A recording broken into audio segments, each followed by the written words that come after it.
Welcome to the Opie and Anthony show. I'm going to start the morning by giving a nice fart right in Anthony's chair. Nice stinking fart. How about that?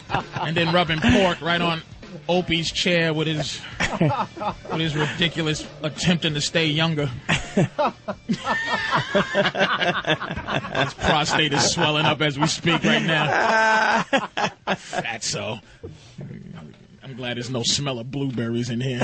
Sissy. So good morning, everybody. Good morning. Welcome to the show.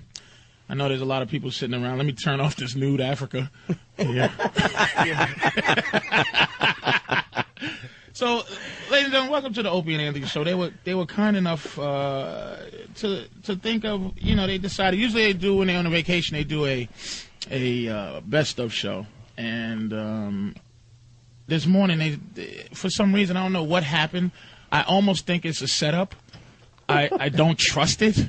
Stunt Brain called me and goes, hey, we was thinking instead of a best of show, Patrice, we would, see if you could, want to host these 2 days. And I'm sitting there going, what? You know I had to actually think about it. I had to, because I got a chip on my shoulder, a big sour cream and onion, salt and vinegar potato chip on my shoulder. And I'm like, what? I don't know. What's going on? I know we don't ever talk. We're just friends here, but this is such a friend move. Maybe this is almost their way of voting me for president. You called me and was like, I don't know if it's gonna go off or not. My girl's like, they might pull a plug on it. My girl's like, wait a minute. My girl's like, should we do a MySpace blast? I said, for what? I don't want to let nobody down because tomorrow they might go, Patrice, we thought about it. And no. Nah. So, because usually I do my little thing on XM, and we like to swear and stuff. But not only can't you swear on this side, you have to make sure that you say certain vernacular, radio vernacular. I don't even. Yeah. But anyway, I like to thank sickly little Anthony and in Love Opie for letting me do this and abuse his staff. Look at all these white guys running around working for me. This is beautiful. They look more comfortable though. Because they know they worked with me before. Yeah. I don't run such a tight ship. Too. It's like today feels like in junior high school when you had the substitute teacher, where you don't really have to do real work. Right, and everybody's happy Patrice is here. But the first thing I see, right, and I understand, why, they curse E-Rock and Stupid Danny out on a regular basis is because E-Rock knows how to run Opie's board, his big board.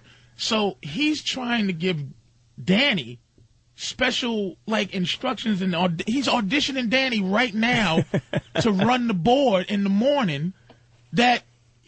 Why not? Because E-Rock knows how to do it, and Danny knows how to do what E-Rock's doing, and they curse each other out for the way that they do the wrong job on their board. But for some reason, I think again they're abusing me. They're going to do what they want to do. Anyway. Dude, this is what I'm saying. This is how Obama has to be as president. He has to be the H-N-word I see in charge. I might have to actually whip these guys into shape. Because they go, Patrice is here. Let's just have fun. Substitute teacher. Let me play games. See what I'm saying? Do you understand why you can't sleep? Do you understand why you can't sleep as a black guy? All right, we're not going to start it off this morning. Let me introduce my boy. I have a black host. Yeah. A black co-host. Kinda. You thought I was Puerto Rican for 8 years though. So. Let me introduce you for a second. You thought I was going to sit in here and put a white guy in here in my cabinet? I'm going to fire Stunt Brain soon. I'm going to give me a Puerto Rican. E-Rock's out of here. I'm already playing in my cabinet. It's going to be strippers and pit bull fighting in this place before you know it. Cockfights. Well, let me introduce my boy, Dante Nero, ladies and gentlemen. I call him Reginald. Yeah. He's also my co-host when I do Black Phillip over on XM. And I appreciate it kindly, you getting up this morning. Yeah. With your broken wrist, which is Thanks interesting. for having me. It's an interesting thing. My friend has a broken wrist. He's how old are you now, Dante? 42. 42. Dante's 42. And he's just now getting a lot of his bones fixed. and he's getting his wrist fixed, his back. Yeah. And here's something that we didn't know about having a broken wrist. Okay. You have trouble getting dressed. Yeah. If you have a broken wrist. Now, I found this out about having a busted calf muscle. Mm. You need your calf muscle to take a number 2. Yeah. Like, if you don't have a 100% calf muscle, you cannot take a number 2. Yeah. You have to stretch your leg out. And if you have to stretch your leg out to take a number, you can't do it. Really? Like, you cannot go to the bathroom correctly if you can't bend your legs Really? and do that. So what we found out today is that if you bust your wrist and have a cast on it, that you have to come out in 30-degree weather With no coat on. with just a T-shirt and a half a tied boot. But he's a soldier, Jack. Yeah, I'm here. Soldier with pneumonia, baby. and I like to say to everybody, good morning. I wanna say this. I was on the radio Monday, and I got a lot of emails, a lot of angry emails about my tirade, my racial tirade I had. And I had a racial tirade, which I think all black people do to have. I got a call from somebody that, Oh, yeah. that told me that, I should just love and forgive. And I started laughing to myself like, that's the stupidest advice in history. Like, everybody up right now, nobody is happy and nobody wants advice like just love. Right now, somebody's mad going to work, right? They're angry going to work, and they're like trying to figure out how to exist with hatred. Right. They're not trying to look for love. Like, for the most part, love has always been something that a martyr would say. Right. Love is like, hey, man, just love and be peaceful. But you always end up dead when you being peaceful. give love as advice. Yeah. And if you said somebody smack you in the face, and you look at me for advice, and I said, just love, you'd be like, what are you, Gandhi. Martin Luther Gandhi? Like, what is the matter with you? Yeah. Like, I'm saying, look, I got a giant chip on my shoulder, dude. And I go through life trying to function being angry. So last night, my function in anger, couldn't sleep. I'm playing Call of Duty 4. Hot. Call of Duty 4. If they want people to love, they got to stop making video games Where you could kill. like Call of Duty 4. Now, I started, and then I realized how I feel as the games I'm playing. In July, I was feeling really peaceful, and I was into golf. I was playing Tiger Woods golf. And quite frankly, dude, golf is a fun game. I probably wouldn't play it live, Right. but playing it on the game was very relaxing. It was cool. It was Right. strategic. Right. I had a certain kind of respect for it. But lately, I've been playing war games, and it started out with, I don't know if you remember this game called Metal Slug. No, never played that. Metal Slug is a Capcom game. It's a cheap little army game. Remember Metal Slug, and you just, like you fall out the sky, and then a letter H will fall out the sky for a heavy machine gun, and then a letter. Oh, yeah. A letter L. Kind of like like the old Contra. Contra or Contra, Commando. but it was a better Contra. Yeah. And, you can upgrade your machine gun, and when the guys died, they kind of went and puffed into smoke, and they made it sound like, when they died. And then if you get killed, they're standing there happy that you died, and then when you float back down with a parachute, and then they go, again. You know what I'm saying? So I'm playing that. But then I started moving because I stopped playing Xbox for a while and started playing PSP. And that was on PSP, but then I went back to PlayStation. Went back to Xbox. So I'm playing this game called Brothers in Arms. Mm. And you played that? Yeah. Brothers in Arms is interesting. It's a World War II game, which I don't understand. See, this country's crazy because I don't understand why no other war is represented. But World War One and Two. World War II. No, video games only World War II. There was a Civil War game once. Right. It stunk. Right. Like, I never played a worse video game than the Civil War game. It just it almost was fun. And I'm like, and first of all, I was like, we're the black dudes. Well, I think the problem with that one, I think I know which one you're talking about. It's called Civil War. Well, I think it was the developer was the problem with that one, because I think the History Channel actually put that one It was out. History Channel. It was the History Channel's Civil War. So it was not historically correct. But for some reason, and they don't have, here's what they don't have either. They don't have a Korean war game. They don't have they don't have any war we lost. They don't have an 1812, and they don't have a Revolutionary War with Crispus Attucks. They don't have they don't have. You can play as Crispus Attucks. We're talking about this country's wars. Yeah. The only war that's really good, war game that's really good. I think there was one Vietnam game I played. It wasn't great. They had I think Iraq. Yeah, with the swift boats and stuff like that. Iraq was represented once. It was really good. That was it was Operation Desert Storm, right? No. What, it was Recon. No, that stunk. That was first. That one stunk.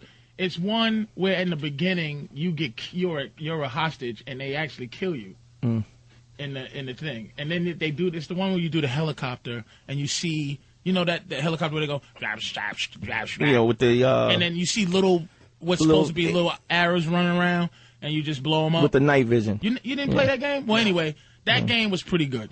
That game was pretty good, but this Brothers in Arms I played and I thought this was pretty good. Okay.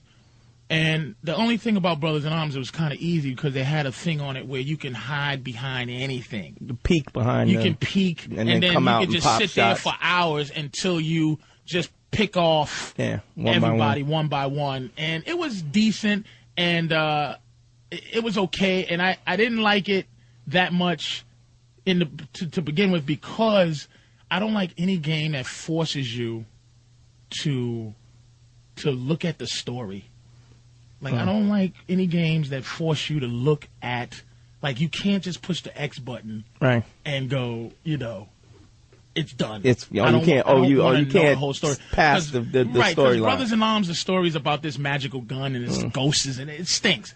But then I'm playing Call of Duty 4 almost all night. Man, we was talking about it last night. Dude, here's the thing. How can you have fought in a war and not been racist? How could I'm playing this game, dude? Call of Duty 4 takes place in a POW camp in Japan, and the guys escape. That's the first scene, dude. Nips in the wire, dude. And you. I don't think you can say that. Not even. I don't think you in can. The wire ends in the wire. Chips in the wire. I'm just repeating the stupid game. In the wire. No? Okay, I won't say it again then. But that Asian N-word cannot be said. Asian N-word. Are you serious? Yeah. All right, it was dumped, but... Yeah. You can say Asian N-word. Don't you mean... No. It's Call of Duty. Yeah, but don't you mean the new one, World at War? Call of Duty World at War. Yeah, because you keep saying 4. It's the new one. It is. It's 4. It's the fourth one, isn't it? No, it's 5. It's actually 5. It's 5. Yeah. So Call of Duty World at War. Let me apologize. So Call of Duty World at War, the racism in that game that you get, but the racism you feel as you playing it, it makes you respect anybody fighting in a war because the only way you live is to think racist because you're sitting there and they're coming out of the bushes and you just in the game you say to yourself in the wire ends in the wire Ends in the wire. N-words in the wire C-words in the wire G words in the wire and you have to the way you play that game and they keep coming out. Dude, these games, man, you would think that they can't get realer. They got what this game did that I've never seen any other video game do. Is as you're fighting, your guy next to you, say you and your boy next to you, not your boy. No, I'm not playing online. I'm just playing the game. Right. So you and your boy that's helping you fight, there's 20 ends in the wire coming, and if your boy gets shot in the head, you see him get shot in the head. Right. You still got to deal with 20 of them. Right. It's not like the game adjusts because he's dead. Right. The game keeps playing as hard as it was playing, just like Real War, dude. Right. And you just sitting there. I'm up all night playing this game, and it makes you Racist. just. Yeah. So to get back to the ultimate point of this Okay. is make video games where I'm counting We're doing clouds. Like, I'm sitting up there upset playing this video game. Then I start thinking, here's where my mind goes, where are the other wars? This war we officially won. Where's the wars that we lost? Why aren't we playing any How we dirty lost is that? games? That gets real Then dirty. Well, who wants that? You know the end. If you're going to put out a video game... What is the end of World War II a mystery? No, but you like the feeling of a win. I like watching a good blowout in a game. Well, But I actually think that the video game, it's not like in the Civil War one that, if you could play the South, if they make a good Civil War game, yeah. okay, and my thoughts of a good Civil War game is this, is if you send someone back in time, somebody's going to steal it from me. If you send somebody back in time with just a Desert Eagle, no extra guns, just one Desert Eagle, just a Desert Eagle, or maybe some type of some kind of ray gun, right? That you have to find, like you charge it by gold, or you charge it by doubloons, or whatever is back in 1812, or gold. Slaves, or black. Charge it with slaves. Spit. You charge the gun with slave spit. Come on, Cleopas. Spitting this gun. But I would love to see that actual. Do you understand why, Stunt Brain, I'm so wired up about certain things, man? Because my mind, I'm looking to relax. Yeah. I'm looking to love. I'm looking to forgive. I'm looking to tickle. So you play war games. So, but what else is there to play? Well, you said you were playing golf this summer and you were calm. And peaceful. And then something happened, and now I'm playing. People say you feel the way you feel by the games you play now, and by the porn you watch. You know what I mean? Feel there's certain porn you watch when you're feeling whatever, and then certain porn when you're feeling, you're feeling gentle, and you're feeling loving. And then certain porn you watch when you feel your self-esteem is lower, when it's higher. Right. Like I watch a lot of fat girl porn when I'm not feeling good. A lot of BBW porn when I'm not feeling good. And nude Africa. Nude Africa. I do a lot of that. And, like I said, I mean, I know you don't like big girls, but, I think it's easier to catch a pig than a parakeet, to be honest with you. I will catch her. Can we say pig on this? Yeah. You I can just say want to make pig. sure. I'm still feeling out what I can say. Even in the context, is that right, Stunt Brain? Anyway, look, man. All right, so bear with me today. I'm usually here just listening to Anthony and Opie Anthony. I'm usually sitting here just listening to Opie talk and Anthony talk, and I get in. So let me feel out running the show. So bear with us, and we're going to take a quick break and be back. Opie and Anthony. Hi, it's Opie. Anthony's to my left, and they want us to say a few nice things about Patrice O'Neal, who's doing our show today. He's filling in. He's like a guest host. But we're supposed to say something nice about him. All right. Got a nice hat. Dress is nice. Yeah. Oh, no, someone else. Yeah. There was the time He's not Rich Voss. Yeah, there you go. There's something nice about Patrice O'Neal. He's not Rich Voss. Wow, that feels good. And I can't say a well-placed cracker at any time. Can I say cracker? You can insult the oppressor still. It's not gonna be equal to it. You can't say cracker no more. Every other downtrodden, oppressed people, I can still abuse Peckerwoods, can I? Hunky slave master driver, I can still say that. Right. Now you're getting close. I can still say that. But all these people that have these downtrodden mongoloids can't say nothing bad about them people because you can't take a joke. Boy, I can say cracker all day long. Anyway, welcome back to the Opie and Anthony Show. I'm Patrice O'Neal, filling in for the fellas, along with my co-host, the lovely Dante Nero. What's up? Who will knock you out. I bet you this radio show can beat everybody's radio show. Right Ass. I'm serious.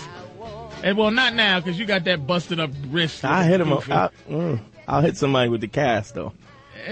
But it's all swelled up. Look like uncooked bacon. Big bacon hand. So anyway, welcome back, man. I was talking to the Stump Brain on the phone the other day. And look, man, this guy sent me a MySpace. I don't even know his name. I'm surprised he sent it because people, they know I don't really pay attention to it. But I was paying attention to it a couple of days ago. And he sent me an email that said, Patrice, hey, man, you're off my top 8. Real emotional. I felt the emotion in the message. Yeah, like you could feel he was upset, like he disappointed, and he was like, I didn't know you felt like this, and I'm really upset with you, and blah blah blah. And he goes, man, I'm taking you on my top 8, and you know what, man, put yourself in the position of the average white guy. The plight of the white man is basically what he was implying. And I try to be fair. By the way, phone number is 1-877-212-6263. 1-877-212-6263. 212-O&A. O-A-N-D-A. But if you got a cell phone, it's 6263. Because there's no letters on a cell phone. So, look, I try to sit around and think about the plight of the white man. And I'm serious about this. One of the plights I think might be something that a white guy never had to do in this world is actually have an excuse, not an excuse, but when dealing with a black person, now that he's something he's never had to do ever in history, is actually like have a reason for what he does. Like in about the 1940s, you could just kick a dude in his kneecap.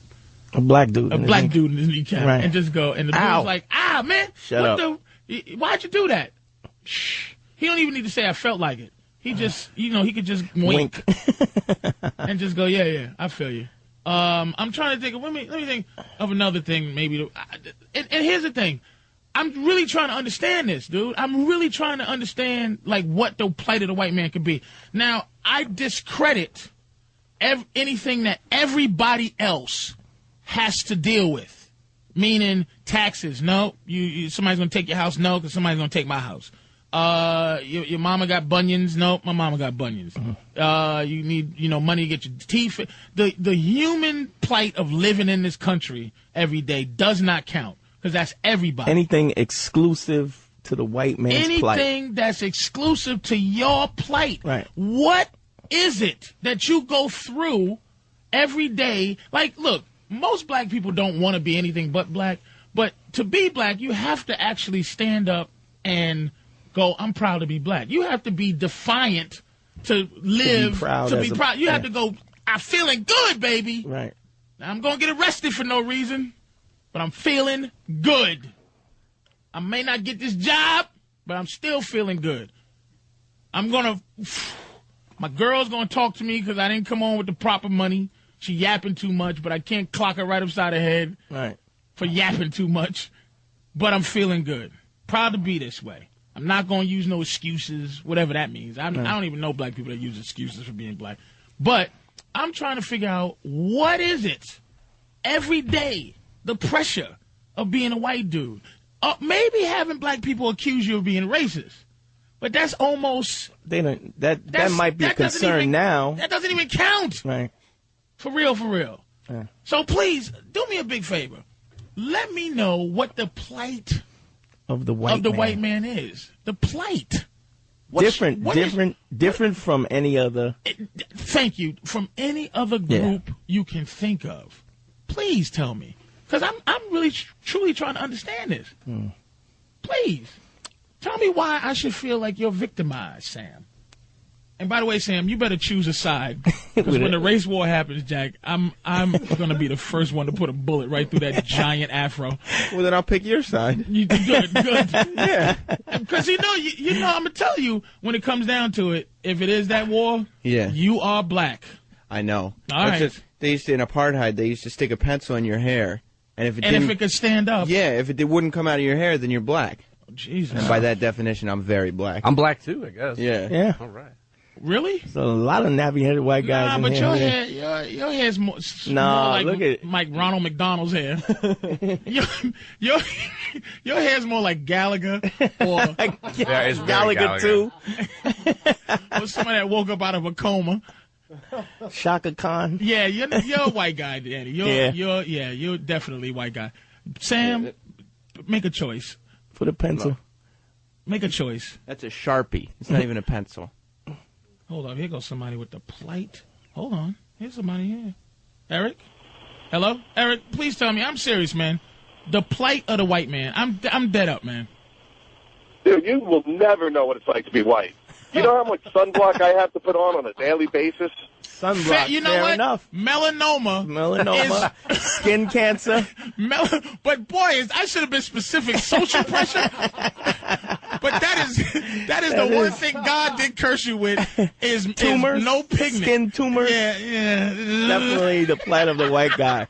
You know what? That's very fair. All right. You know what? That's very fair. That is something where, but that's still, I don't know if that's enough to make you like think about being not white. Is the fact that you may get melanoma. No. Because sickle cell anemia doesn't make me want to not be black. You know what I mean? Not that, and black people could get melanoma. And it's not Light, very, very light. It's not often, but let me see. Rich. Yo, Patrice. What's up, man? Hey, look, I'm glad you're hosting. I appreciate you as a comic, but the real plight of the white man are racist, white-hating N-words like you. It's the fact. Wow. It's the reason that we have to deal with. It's this nonsense that we have to deal with every day. All right, Rich. Now don't get in. Wait a minute. Don't get into battle mode. Let's talk about this. All right. Now, don't get into battle mode. Let me ask you this. Let me ask you this. Go ahead.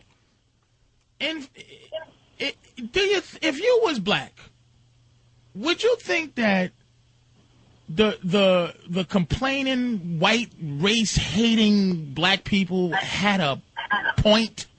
Just to kind of, and it's not you. Like, see, this is why I want to inform my white friends. It's not you, Rich. It's not your skin. It's not. I don't look at you like Rich is not the oppressor. Yeah, you're not the oppressor, dude. I'm not saying you're the oppressor. I'm saying. And I understand that, and I don't hate you as a black man. So just to be clear, I don't hate you. So it's a color thing, is what you're saying, right? Well, what I'm saying is that the guilt that is constantly applied because of racism, you're racist. And look, I will not deny that to a certain extent I have racism, I have prejudice, I prejudge. Now, is that cause of black people? Is that cause of black people? You think? I think it's because of everybody. No. I don't blame black people for being prejudiced. I think that's life experience. If I saw some raggedy-looking homeless guy, I would be concerned just as I would be for when I see a black person. It's prejudice. It's prejudging based on life experience. That's not a black man's. I don't blame black people for that. What I do say is that black people, when you put yourself in the group that. Wait a minute, though. Hold on, though. You know that this country puts us in these groups, though. You realize that. You realize our president. You realize our president, right? The president-elect, not quite the president yet. You realize that this country is so racist and racial that we will just black people will embrace anybody black as black, and white people will look at anybody that's not white as black. But absolutely true. He's said it. He's first generation African and white. But the fact that this country is what it is puts him in a position to have to be black. I don't want to. My father's from Barbados, so my mother says. But I have to take black. Just like right now, dude. What do you do for a living? You don't sound like you don't. I'm a truck driver. You're a hard-working white boy, right? But absolutely. I've owned businesses, and I decided to get into trucking because it's less stressful. All right. Now, ultimately, you think white, but you're not really white. Like I can't. Here's a crazy thing. I don't really know. I don't really know how. What's the statistics on how many people actually own plantations in the country? It had to be 5 plantations. Well, I'm a full-blooded Italian. Okay. How can you feel white? Yeah. All of my grandparents are from Italy, and that is exactly the point. You would not look at me as an Italian immigrant or first generation, second generation. He's saying that his plight is that he's grouped together with racists just because of the color of his skin. That's what he's saying. But isn't that a country? Isn't that a country problem and not? It's an individual problem. No, it's you. It's you and people that think like you. And look, I'm not trying to. And when I say you, I'm not being derogatory. I'm saying that as a group. Go ahead, man. I'm just saying as a group, we're all placed in these groups. You look at me as a white guy, but you embrace that though. I'm a slave owner. I'm basically grouped in with those. I don't. White Europeans. Slave owners. You know what, Patrice? All right, thanks, Rich. His was interesting. Okay. Like you have a lot of people, white people that came as immigrants, right? And they come to this country and they say, well, my ancestors didn't own slaves, but the reason why they became immigrants, came to this country in the first place, was because this country had opportunities. But the opportunities were the reason why this country has the money that it has is because of 300 years of slavery, free labor that enabled America to become a rich nation that it is.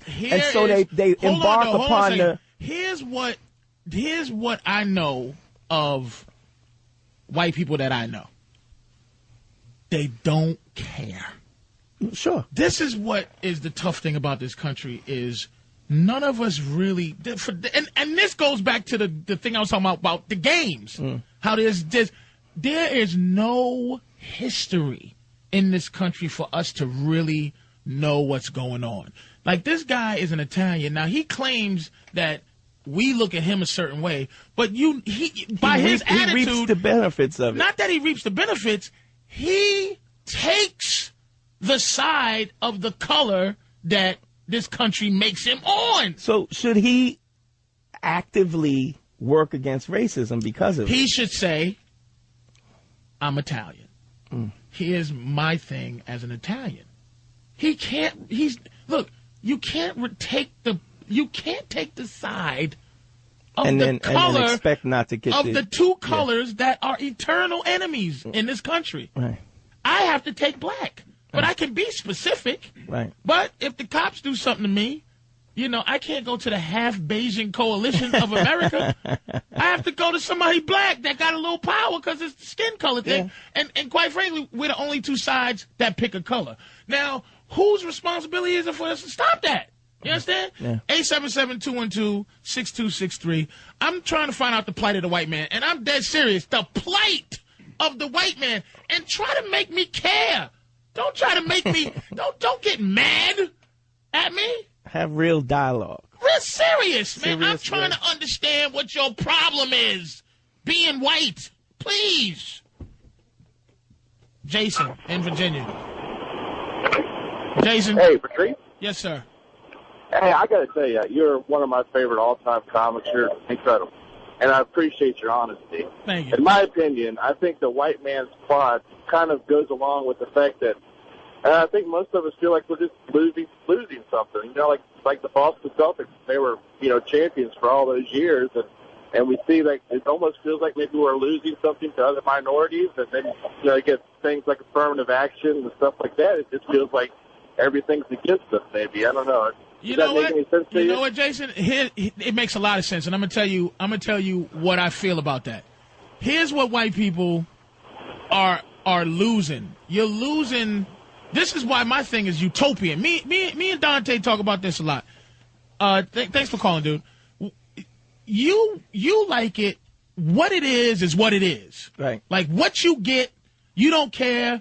The black president is the black president, and if that don't happen, then you can't do the next thing. Right. My thing is, I want a heart change from everybody. But I'm not going to be the first one to do it. I ain't taking the heart change high road, Jack, because there's been a lot of people. The beat down lotto. Exactly. There's been a lot of people in this world that said turn the other cheek. But ultimately, that's been our thing. But black people have forgiven for years. We've forgiven. The fact that I'm not hijacking something and flying planes into things and buses blowing, the fact that I'm not an insurgent, you got to be happy about that. My complaining it should be nothing. But I think white people, and again, I have to generalize because I can't go Stan and Jim and Bob. White people have never had to deal with not being overtly racist. Right now, it's not the right thing to be racist. This is why Obama being president to me is wonderful in terms of seeing it. Mm-hmm. But in terms of, I think in 1940, that it would have been the same amount of people that would have voted for a black president if it was able to be. And I'm going to tell you why. I think it's been the same amount of good people who are against oppression always, forever. The amount of people who are against injustice have been the same amount forever. But wait a minute. But back then, being racist in 1920, 1860, was the right thing. It was in vogue. So if you was against racism in 1860, that was a big deal. That was something where you go, you know what? I know. See, white people who suffered this at the same time black people did are misrepresented in this country, because right now it's the wrong thing to be racist. So being right, there's no consequence to being right. It's just that's the thing to do. We talked about this. It's like it's easy to be gay now. It's easy to be out the closet. It wasn't easy to be gay when they was bashing dudes at the Stonewall. A gay guy in 1925 was a soldier.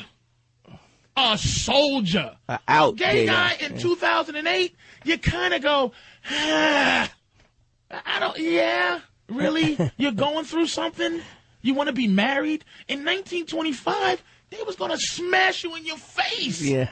We in New York City, everybody's skipping around. You go to the Village, dude, it's skipping. Nobody's walking. No one's walking in the Village. And if you don't skip, you got to go. You saw in San Francisco, gay people were chasing people out of neighborhoods. Yeah. Can you imagine that? Straight bashing. So ultimately, what I'm saying is, dude, my thing, why I have this suspicious thing, and I can't let it go, whatever it is that I'm not sure how good you are. Because you're not allowed to be racist no more. Not according to me, according to society. So you're saying you respect 1960 abolitionists because it was hard not to 1960 abolition, but yeah, fair enough. I get what you're saying. It was hard to be not racist. It was anybody who's... It's easy to not be racist dude, right now. It's easy to do the right thing because the right thing is right. And it was used to be wrong. That's all I'm saying to you. So you understand where I'm coming from. Please. Can I take one more stump brain? Yeah.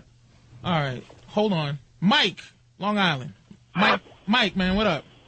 Hey, what's going on, Patrice? Big fan. I loved you at the Virus Tour. Thank you. Big fan of the show, man. Listen, for years, I grew up in Deer Park on Long Island, right next door to Wyandanch, and I had a ton of black friends, a ton of Puerto Rican friends. I'm a white guy, all right? All right.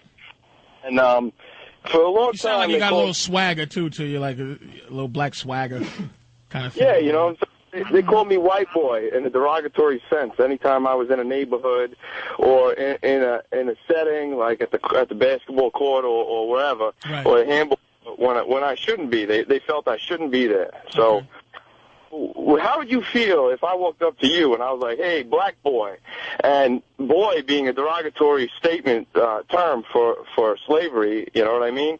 You would take that as offense automatically. You know what I'm saying? Yeah, that's true because, again, that's the reason I can say cracker today and I can't say something else. That's why there's no such thing as the C word, but there's such thing as the N word and the other N word and the B word and the G word and this, that, is because we're looking at white people in this country as the better.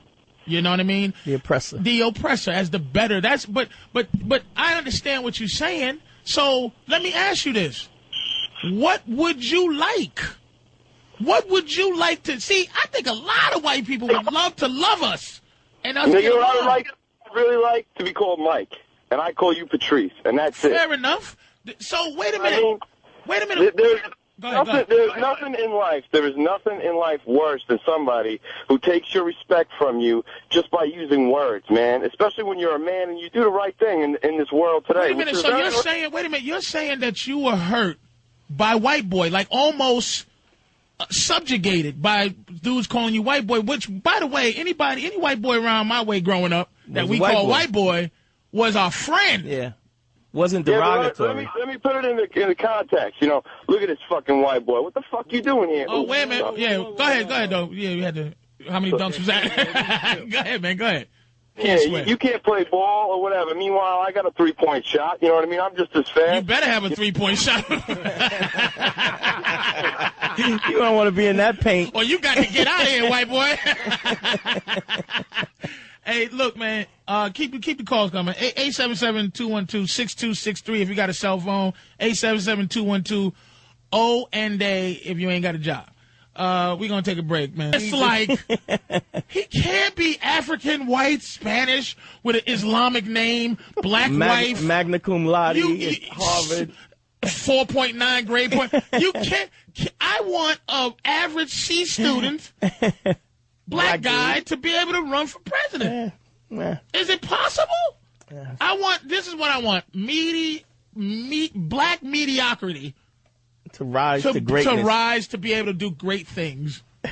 You can't think of one black mediocre dude. And listen, I already hear you saying, I already hear it. Watch your mouth. But let's be honest. Don't try to mess with my self-esteem, Jack. But let's be honest, like a dude where you go, whatever. Black dude that's doing, now, like I said, president. Black mayors, I just want enough black people around so that I don't have to defend anything black just because it's black. That's fair enough. Is that fair? That's fair. I'm just saying, black mayor, it's been enough bad black mayors for me to go, Sharp James, who's the pimp? Marion Barry. Marion Barry's a junkie. He's the original bad black man. Some people will questionably say Dinkins, which is, I mean, that's questionable and that's your opinion. But I'm talking about just straight up did some wrong, whack stuff. Kwame Fitzpatrick, of course, was questionable pimp, cheating, stealing money from the government. Wait. Cory Booker is so magnanimous, he's getting a reality show.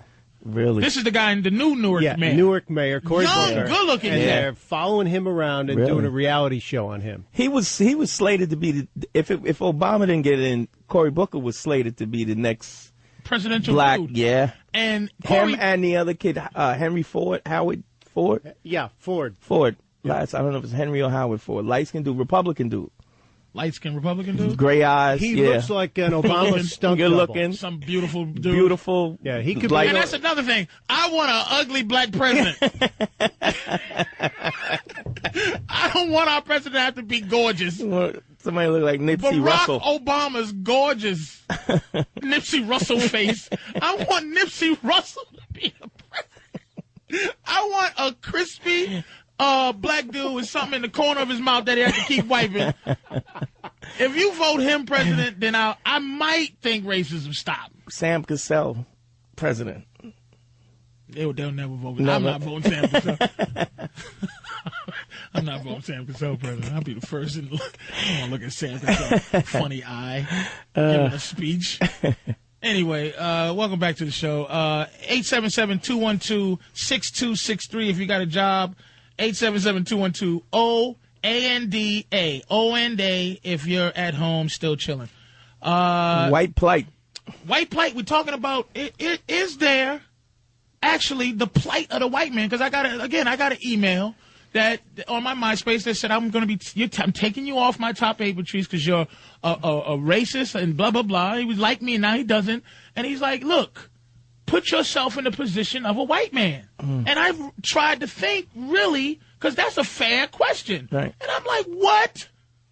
What do you have to go through? And again, I don't want to hear that my daughter's dumb, that my kids barely can read, my mother has a goiter, they're taking taxes. I don't want to hear stuff Plight that's exclusive for the white plight. To Peckerwoods. I mean, can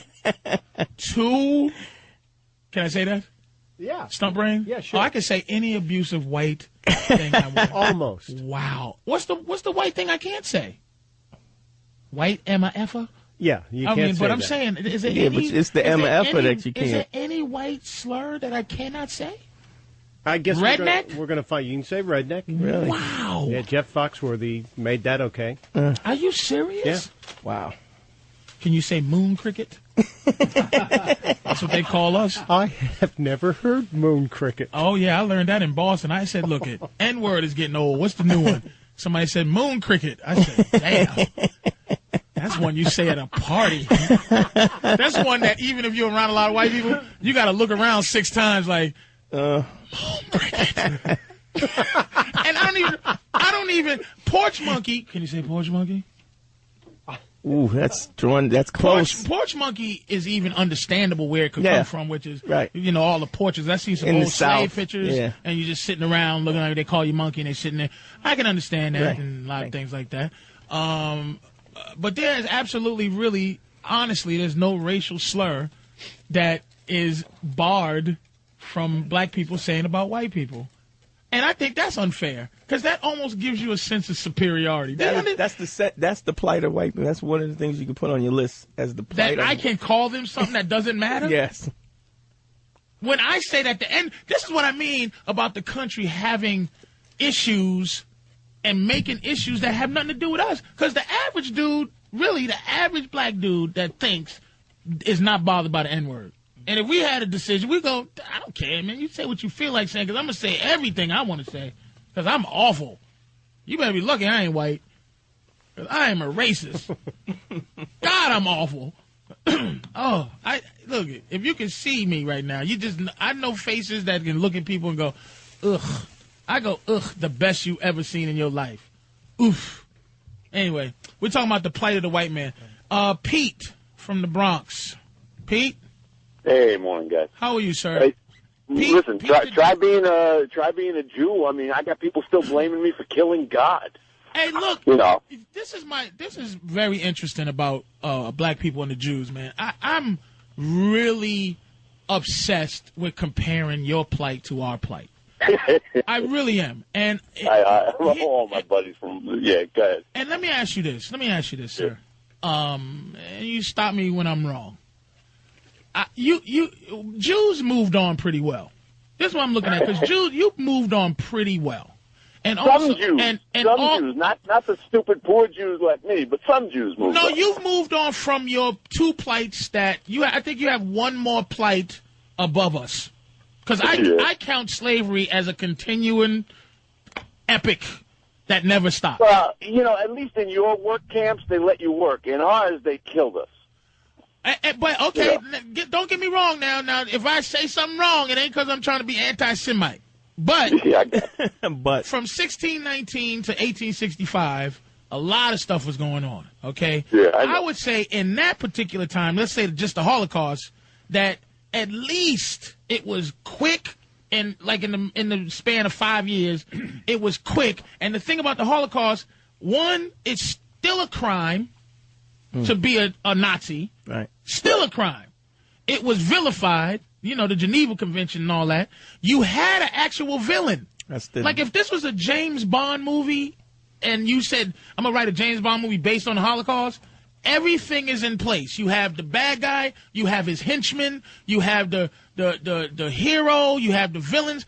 Everything is. So when I mean that you moved on as a Jew, you are able to move on because you don't have to look at every German like he's a Nazi. It's very specific. But, I mean, the problem with slavery with black people is that if your kids are born, your kids are slaves. That was really the worst part of slavery. You should say, okay, you're a slave, but your kids, they're free. Let's go back. Let's go back to Yul Brynner days then. When the Jews were building the pyramids, the kids were born, they were free. They were actually walking around the town. Oh, wait, it was only one generation slavery during the Exodus? It was a whole different thing. And also, they took care of them like slaves were actually, part of society. So it wasn't like, when the Jews were building the pyramids, it was different. White people kind of learned from that. They learned how to really do slavery big time. Holy mother of G! Are you saying that this country said, here's the mistakes that Yul Brynner made, and we're going to fix it this time? Yeah, I think these scumbags really perfected it. They said, listen, we're going to get these guys over here, and we're going to build an industry. We're going to get all the cotton. That's why the whole North said, whoa. They didn't want to stop slavery because they had a moral problem. They weren't making any money off of it. Right. This is delicious. Yeah, and I'm glad a Jew's saying it because now they can just doubly hate you. It makes truth. I don't know how you. But here's your situation. Jews' stereotype is that they run the world. That's your stereotype. Is that you have connived and found a way to rule planet Earth under some evil scheme, and so ultimately, as a people, you were able to move on. That's what I think is. I'm trying to figure out a way to move on. And please, if you say to me, anybody, just love, it starts with you, man. It starts with your heart. Will you shut up? Please, with that. It starts with, I'm a cup is half empty guy. So please, I want to go, look, man, and look, it doesn't wear me out. It just is the fact you do it easily. That, like I say, the OJ verdict, when the fact that you see everybody cheering and everybody sad will tell you that that's not some taught thing. It's not about. I didn't text every black person to say cheer when he got away, and I didn't text everybody. See, this is interesting because my thing is, I always looked at the Jews during the Moses time. They could be finished because they were freed by God. Right. Yul Brynner wanted to kill him. Hey, hold up. Thanks for calling, Pete. Yul Brynner wanted to call him, to kill him, and he went out to kill him. You saw the movie. Yeah, I know all my Bible stuff. Chariots. I know all my Bible stuff from MGM. White Moses come in, and he was the whole story. Right. The Pharaoh made sure all the firstborn, because it was a prophecy. Passover. Firstborn of this and that, and then lamb's blood on the wall. All that. But it's still, you still got all these holidays based on that. You have a system of living based on that, meaning the Ten Commandments are all really kind of. That's our system of living. That's everybody's system of living is the Ten Commandments. Really, you kind of if you're basically good, that's how you're trying to follow live. Some of those, at least the thou shalt not kill. It'd be steal. Nice. A lot of dudes, Travis, thou shalt not covet thy neighbor's wife. That's not working out for me. I'm playing with you, Travis. So, but the Jews were able to move on because there was a national, like what we talk about, the de-dixification of Germany. Like they removed the swastikas, the eagles, everything. It became nationally, it became not okay to be a Nazi. Right. And that's why they're able to. I don't know. Hey, Stunt Brain, is slavery? What are you doing? Playing Sudoku? No, keeping track. I'm posting this on onaradio.com. Okay. Was slavery ever said to be a criminal act or a crime against humanity? Slavery in America? Find that out for me. I'm sure it is. Todd in New York. How you doing, man? What's up, man? How you doing? I'm going all right. I'm trying to figure out the plight of the white man. I'm dead serious, man, because I want to end this. I want to end it. Yeah, you and me both, man. I think there's a lot of people that do. But what do you want to end? I want to end all of that. What's the point in racism, man? I'm a 22-year-old white male. All right. I mean, the average white guy has to work just like anybody else. We know that. I know that. That's the thing. You got to understand, black people are not on that. That's not our platform, man. Our platform is not that you don't work hard and that you ain't trying to take care of your family and things like that. Our platform is something that the country did to our psyche that doesn't enable us to really, truly love your skin color. That's what it is. That's all it is. It's like we're trying to figure that out. You know what I'm saying? I understand you're a hard-working dude, but it doesn't matter, really, because you feel upset, and you're just an average-working 22-year-old white guy, but you're applying my feelings to you, which tells you something. You should just go, nah, it ain't me, and I feel what you feeling, black man, but it ain't me. But it gets to you. You're a young 22-year-old, and it gets to you. Something's going on out there. Because it doesn't affect me. You know what I'm saying? Like, I look at a black man, and I'm just like, it's another black man. There's nothing wrong with this guy. He's probably doing the same things I'm doing. Right. You know what I'm saying? I believe it's not everybody in the country really, they don't care about it. Right, you know what I mean? There are people that do. You got, the Klan. You've got, white supremacists. So what do I do? What do I do about them? I just kind of do the whole turn the other cheek, kind of look the other way, kind of love them kind of thing. Because that's what we always kind of did. Is we took a nice brick to the side of the head while we're trying to be peaceful, and it's always kind of been that way. But I'm feeling you. Thanks for the call, man. Thank you. I have the answer to your question. What's that? Technically, slavery was illegal when the 13th Amendment was adopted in 1865, so it has been illegal in America. It's illegal to do. Yes. But also, the Holocaust is illegal, but it's also the act of the Holocaust itself was a criminal act. I think if the country, I'm trying to think of some ways we can get over it. I think if the country actually said that slavery was a criminal act, I know it's going to mean nothing, but I think if it's some type of trial, the country committed a crime, it's only going to be 5 people that actually are going to. You can't convict you convict an idea. Well, there was like I said the other day, there was a formal presentation in the Congress this past summer where America apologized, saying, yes, what we did was wrong. Do you know how arrogant that is? Well, any white guy can get up and apologize for slavery. Congress is not a totally white institution. I don't know if you checked Congress is stop, stump brain. Congress is white. Just stop.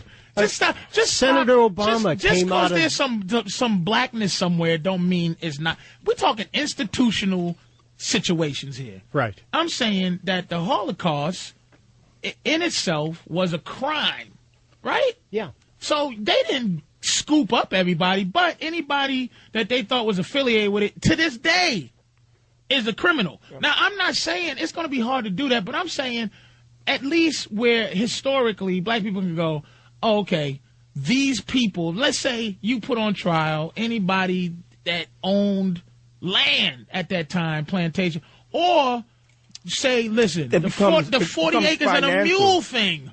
Once you do that, it becomes financial. And then through our legal system now, then people can start to make a movement towards reparations. What? Because, see, reparations will never really make us happy. Because, let's be honest, dudes get their reparation money. Let's be honest. Lap dances and some new now pomade. Colt 45. Let's be honest. That ain't going to change. We're going to be in deep trouble. If we get reparation money, we ain't ready for reparation money. Because if we get reparation money and still talk slavery and still talk racism and still talk racial, they'll just say, all right, slavery's back. What's the point? Because we're gonna put you up there again so we can give you another reparation in 500 years because there's nothing else we can do. You know what I'm saying? Hold on there. We're going to go to Pat. Pat in Howard Beach. How are you, sir? What's up, Patrice? How you doing? I'm good, sir. So, I'm Howard Beach, probably the most racist part of New York, if you didn't know that already. Okay. I would have to definitely say that our plight is having to deal with Al Sharpton. We can watch the news and specifically, or everybody, specifically Al Sharpton, or people like Al Sharpton? People like Al Sharpton, but specifically Al Sharpton himself. I think not only has he made more people racist, but he's just set people back. Everybody, the white people conversations when no black people are around is all about Al Sharpton. See, I don't think anybody likes Al Sharpton. Thank you for your call, man. Thanks. I think high-thinking people are also a big problem in terms of this racial thing. Meaning the Bill O'Reillys of the world, who you can't prove is racist. That's another thing. Can't prove it no more. Right. It's like something you kind of got to feel. But like Al Sharpton, Bill O'Reilly, Sean Hannity. Sean, I know the dudes. I'm going to call him Sean. Sean. SH. It's that most people are dumb. I mean, most people are only smart enough to listen, but not communicate. So when you got somebody that you feel is communicating on your behalf, you just let them communicate. It's a multiple choice. You know what I'm saying? So ultimately, Al Sharpton is really one of the best communicators out there. Because, see, Farrakhan is, to me, the best communicator. But he's what he is. He's just what he is. He's like, I don't even know how to explain it. But, see, Al is in the game. Farrakhan's not in the game. Farrakhan is I think he's trying to really enlighten everybody on some other stuff. But Al is in that game. And I think the fact that Al is in that game, he uses the fact that there's a lot of black people who just love any black man who could communicate the black plight. Like, and I don't look. My thing is, I just want to see things like the Michael Vick thing. I don't want to defend criminals. I'm a dog lover. But when white people accuse any black, I'm telling you how black people react. When white people go after a black dude, and it seems like they're going after a black dude, it's a knee-jerk reaction. It's just black people are compelled to defend a dog drowner. You know what I mean? But white people are never compelled to defend Gary Ridgway for chopping up 20,000 hookers. You know what I'm saying? Or what's the dude? The BTK guy for tying up families and killing white people. Because they don't feel a connection to him, and they don't feel as though they have to. But why do they feel a connection to black people generalizing their skin color? But they don't feel a connection to. I mean, quite frankly, look at Stump Brain. We should be horrified of him. Stump Brain look like he got people tied up in his house. He definitely looks like a Middle East. He fits the profile of somebody that murdered some people. Couple of hookers dead around him. But I'm not afraid of the dude. Yeah. Why is that not the case? But I'm not saying this to say it should be the case. I'm saying that this is how we're thinking, man. You know? All right. Look, 877-212-6263. We're going to be back with O&A. This is Patrice O'Neal and Dante Nero. Really vacationing, but we're just not here. Try to call up and get a word in edgewise. Good luck to you. Good luck.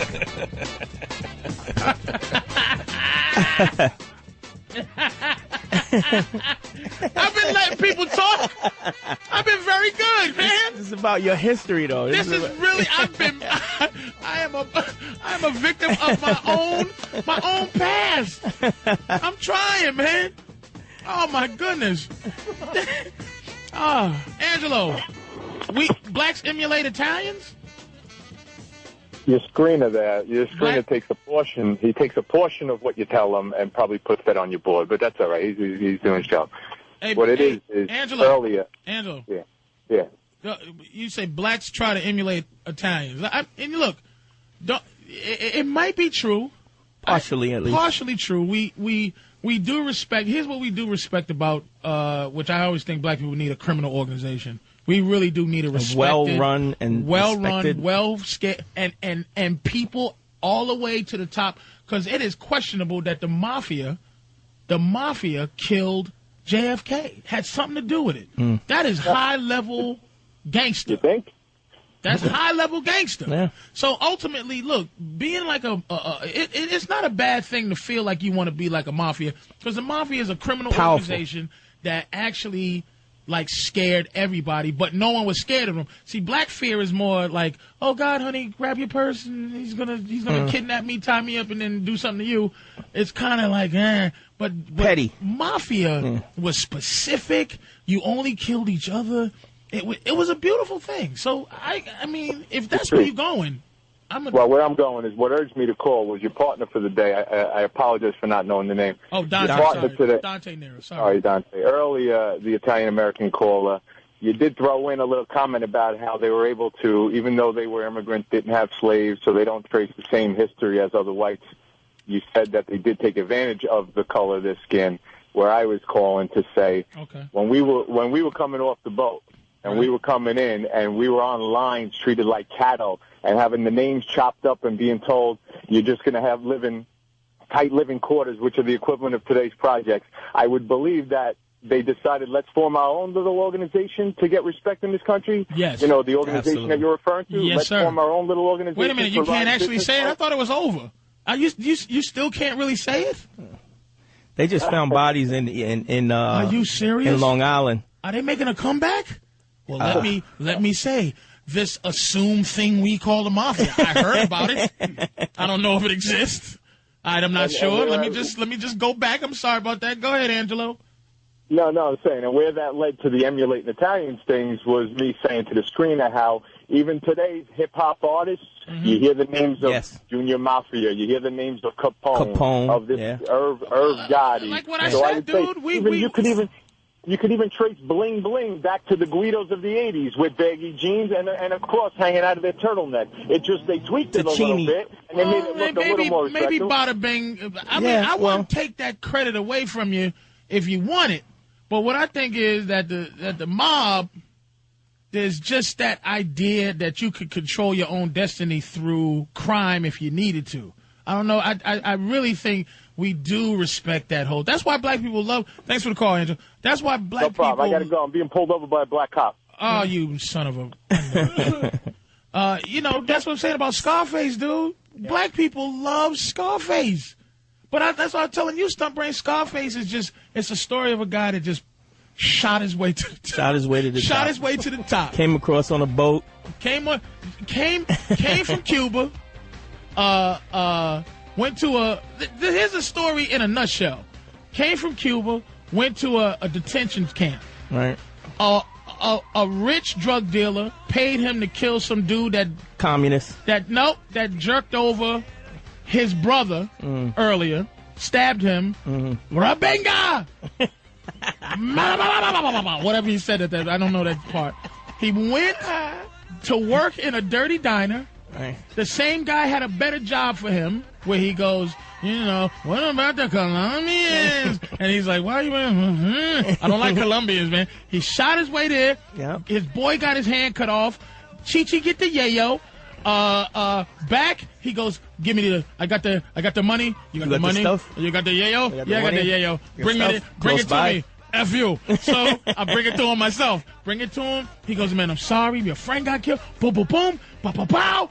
He goes over to Colombia, meets with Salsa. Hooks up with him. I like you. You got balls. Throws your boy out the helicopter with his shoe flying off. All I got is my balls and my word. Papa bling, papa boom. Go home. Get what? You stole your deal, Tony. Hey, wait, what's the news? Frank the cop. F. Casper Gomez and F. the F and Diaz brothers. F them all. I kill those cockroaches. Are you saying I stole my deal? You stole your deal. All right. You finished, boss? I am the boss. Okay, you the boss. Hey, come over to my house. Hey, what about Frank, Tony? What about Frank? Hey, Frank is finishing the business. Okay, I'm going to go eat. He goes, yo, you keep messing with me, you won't be doing anything. Okay. Hey, baby, come over here. All right, keep up the good work. All right. Oh, no, keep up the bad work.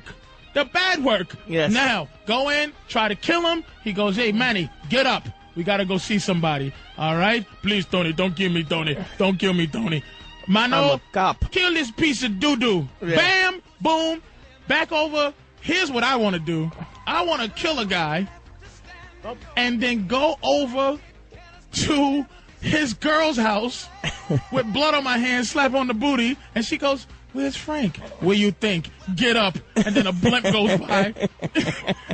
And the world is mine. Buy a tiger. Don't sleep with my girl because the womb's polluted. Jerk over salsa. Fly pelican. Fly pelican fly. Sit in the tub. Snort some coke. And then get shot on my porch by 1,000 Colombians. Every black man want to do that, man. Don't you understand that? Every black man. All right, we're going to move on from the subject, but I got to go to one black caller, man. I got to. Brother, Steve. Yo, what's up? What's up, man? What's up? Man, I finally got on. Sorry, I took you. They had to actually put in parentheses black. Thank you, Charlie. Yeah, he came back on the line. He said, "Are you black?" And I said, "Yeah." So I have a parentheses black, so I had to do that. So, sir, you said Reverend Al shouldn't speak for all of us, is what you're saying. Yeah, well, absolutely. Now things the way they is. I think that two people, Reverend Al, Reverend Al, who I call Reverend Al Sharpton, and Jesse Jackson. I hope it's going to be quiet now for a while. I don't think Al was. He stayed a little quiet. He stayed a little more quiet. Yeah, I think Jesse cashed in his card because he cried like a baby. And that's not saying that was bad. I just think he cashed it in. His edge has been cashed in terms of because he made it look like it's over too. Al stayed away because Al know where the bread is buttered, Jack. I think Al will hang himself before he let racism be over. He learned his lesson a couple times over. It's Swan Farley and with Jesse Jackson, when I hear him speak, I want to call the grammar police. I can't understand him. Well, as a public speaker, he ain't working, man. He just ain't cutting it. So I'm really glad if he's going to be out of the picture for a while. We got a president-elect coming in here. You know, if this was a white guy, I'd have hung up on him by now. But go ahead, brother. I'm letting him speak. How about that? White people looking at me wanting me to hang up, and I won't do it. Go ahead, bro. Do what you think. Well, please, try this for size. Oh, please. He's just a crazy black dude that calling in the morning. All right, y'all. Hey, look, there's this thing. Oh, let me plug Jimmy's show, by the way. I will never plug as well as Jimmy does. But this morning, if you're in Los Angeles at 7:20, so what is it? It's 7:40 here. So 7:20 West Coast time, Jimmy will be on the Adam Carolla show on 97.1 if you're listening in L.A. 97.1 KLSX. I guess Jimmy will be plugging his book. What is it? I Hate Your Guts. I Hate Your Guts, which is like in the top. How has Jimmy become a respected author? That almost sickens me. He hit number 13 on the bestseller. Is that good? Wow. Yeah, it's fantastic. How many other books came out, though? Several. Dennis Leary's got a book out. There's 4 books about Obama. Is it Beaten Leary? Well, his just came out. So Norton's been out, for 2 weeks? Yeah. And it's doing that well? Doing very well. What's ahead of him, like economic books? And there's a book about a cat that was put into a dumpster in a book deposit at a library and almost froze. What's that? Horton Hears a No, it's about meow? Dewey the cat. The Dewey cat, the mirror yeah, cat. like And it's beating Norton's I Hate Your Guts? Yeah. Good and there's 4 Obama books on the... and that's top. They're up in the top 10, yeah. All right, well, 13 out of all books is not that bad. Ain't bad. That's great. God. Yeah. Congratulations, Norton. Jesus. That's beautiful. Anyway, he is a scholar. Norton will be on Carolla's show this morning in L.A. if you're listening. And also, wow, it's a whirlwind tour. Tonight at 11:30 p.m., Jimmy will be on the Chelsea Lately show. That's on the E! channel. I like Chelsea. She makes me laugh, actually. Yeah, she is. So he'll be 11:30 p.m., and that's what, Eastern or what is it? Yeah, I think it shifts 11:30 Eastern, 10:30 Central, and then 11:30 again on the West Coast. Oh, a repeat. All right, yeah. So 11:30 on the East Coast. Jimmy will be on Chelsea Lately on E! And tomorrow night, Friday, November 21st of 2008, Jim Norton will be performing at Caesars Palace in the Augustus Ballroom at 7 p.m. For the Comedy Festival. Tickets are available at Ticketmaster.com. Again, that is Mr. Jimster Norton. questionable homosexual, as far as I'm concerned. But he will be there performing at Caesar's Palace in the Augustus Ballroom at 7 p.m. for the comedy festival out there. Tickets are available at Ticketmaster.com. That is it. I'll plug again, I guess, but that's Mr. Jimster. Speaking of questionable homosexuals, segue. What's going on with this eHarmony situation, dude? The eHarmony online dating. By the way, service. sorry, hold on, let me reintroduce you. Okay. This is my friend Dante Nero, my co-host for this evening, as I'm filling in for the boys. Okay. Oh, go ahead, Dante. Online dating service eHarmony has agreed to create a new website, compatible partners for gay and lesbian users, created as a part of settlement. Why'd you say that like What? Why'd you just say that like did you say it sound like Sulu? Read that again. What? Users. Compatible partners for gay and lesbian users. Oh my! Go ahead. Finish, sweetie. Created as a part of a settlement with Eric McKinley, a gay man from New Jersey, the website will provide services for users seeking same-sex partners by March 31st. Really? Really? Why? But why is that? You were up in arms about this stunt. I don't look. Listen, if there's a problem, my thing is, my problems are this. I have a distinct opinion about something, but it's never based on what somebody should or shouldn't be doing. It's just my opinion.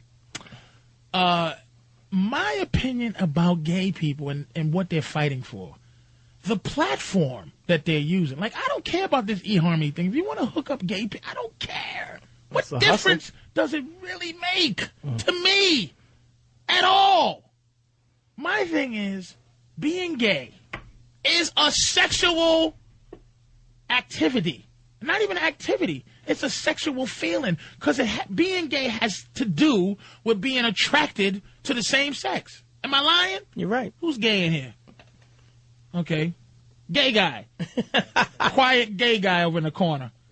Am I lying? That being gay is strictly a sexual thing, right? I mean, that's the word. It applies to you as a man or you as a woman being attracted to the same sex. That's what it is in a nutshell. That's what gay is, yes. Right? Correct. All right, engaging in a relationship with the same sex. Not just sexual activity. I'm not talking about movement, hip movement. No.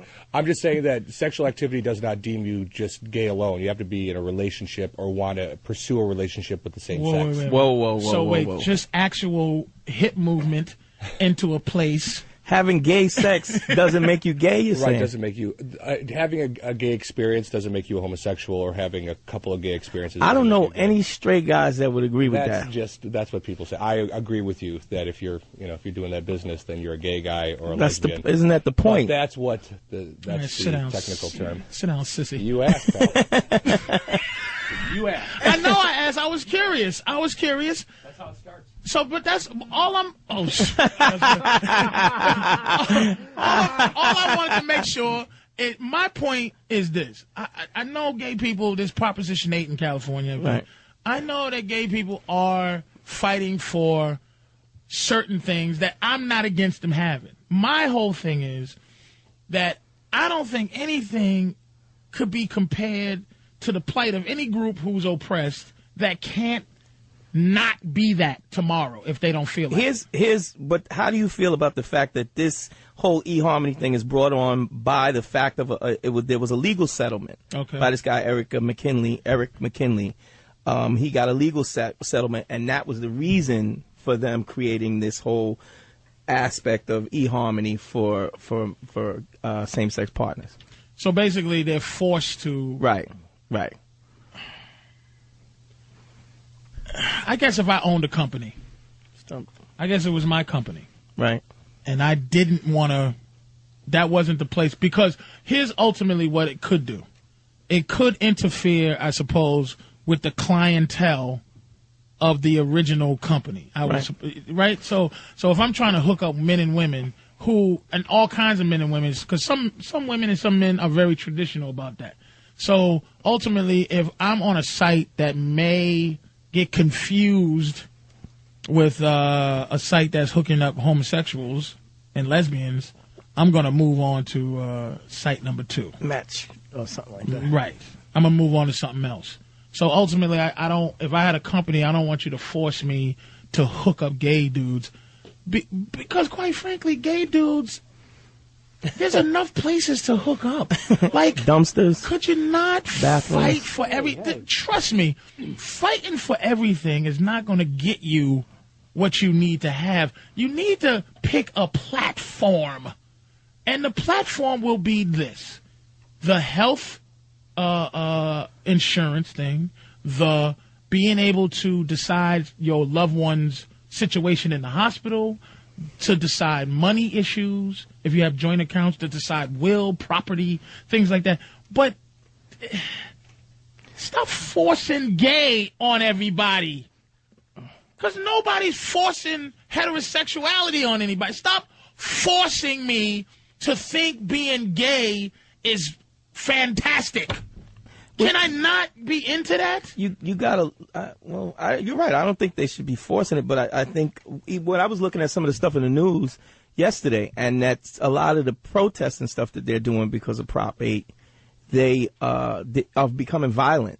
Like they're going after people. Like, I've never seen gay people as scary as the ones in whatever area that was. What is it? Sugarloaf Farms? What's the area in San Francisco? The Tenderloin? No, it's like a street. It's not the Tenderloin. The Tenderloin is like prostitution stuff. It's like an area like you would call the Village. It's the Village of out there. But boy, I do not want to have those gay dudes angry with me. Yeah. You understand? Hold up, wait a minute. What am I saying there? More on Prop 8 and the plight of the gays. But first, some primetime gossip from Sam. We're back, and primetime gossip is exploding with breaking Opie and Anthony news. O&A show hosts, Opie and Anthony, have abandoned ship. They've decided to take an early vacation and leave everyone's favorite token black friend, Patrice O'Neal, with the reins of the show. I almost think it's a setup. I don't trust it. However, what started off as a happy-go-lucky experiment has quickly become a hostile takeover. Upon sitting down in the studio, Patrice immediately became drunk with power, threatening the staff of the O&A show. I like to thank sickly little Anthony and in love Opie for letting me do this and abuse his staff. So I might have to actually whip these guys into shape. Within 10 minutes, Patrice started restaffing and saying goodbye to many of the show regulars, claiming that there were too many white faces around him. I'm going to fire Stump Brain soon. I'm going to give me a Puerto Rican. E-Rock's out of here. I'm already playing in my cabinet.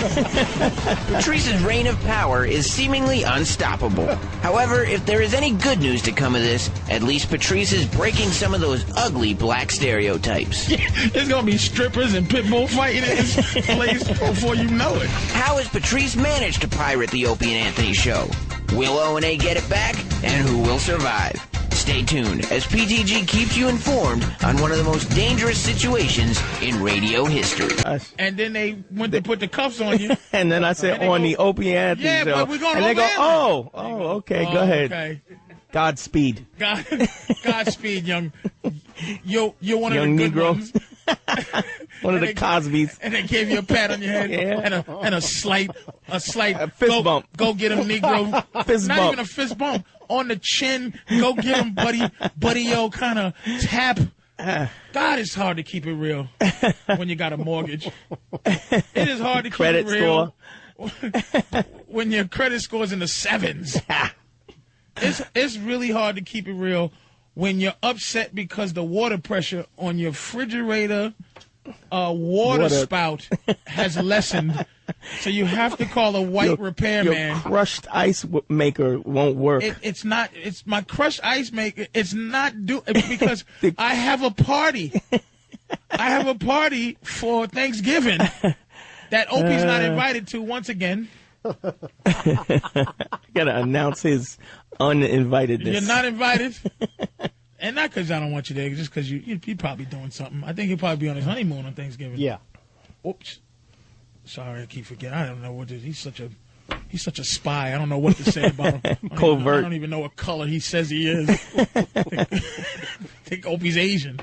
Anyway, it's tough to keep it real. I want to keep it real.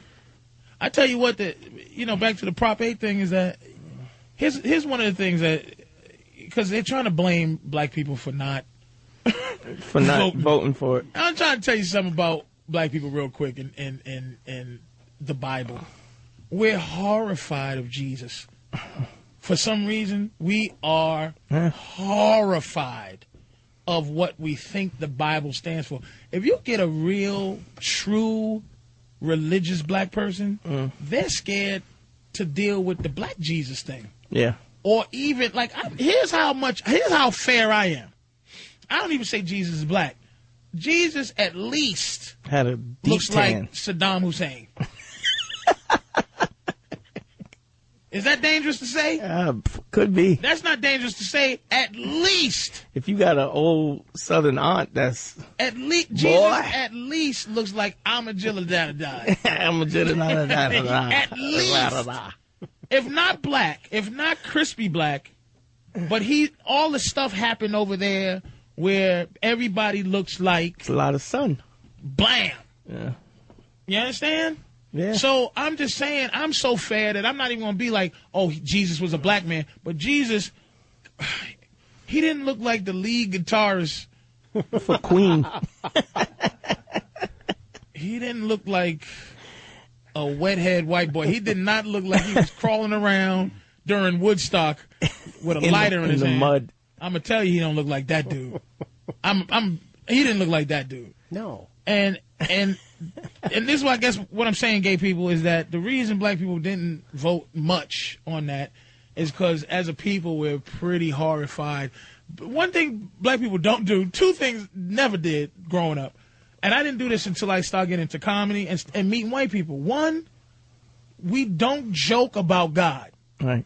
Now, one thing hanging out with white guys did a little bit. You open your mind up to travel, opens your mind up to religion a lot. And I'm not an atheist by any means. Sorta. I'm too afraid to be an atheist, but I believe in something. You don't want to take it to the hell lotto. So and I'm gonna tell you what I believe hedge your in. bets. I'm gonna tell you what God is to me. God is the unexplainable beginning. It's the beginning.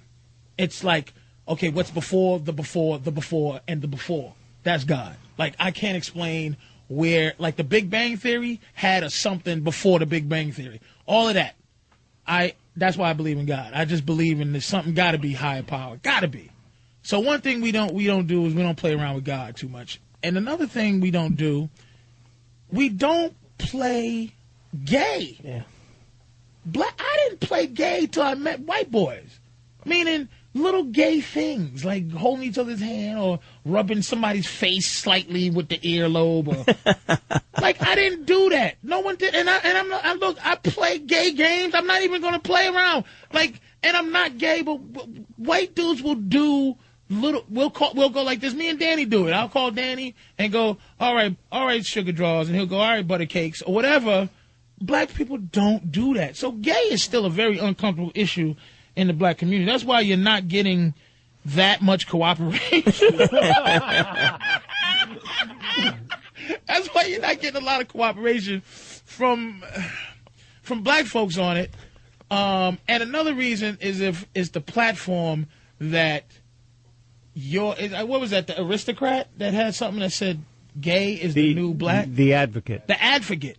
Yeah. Gay is the new.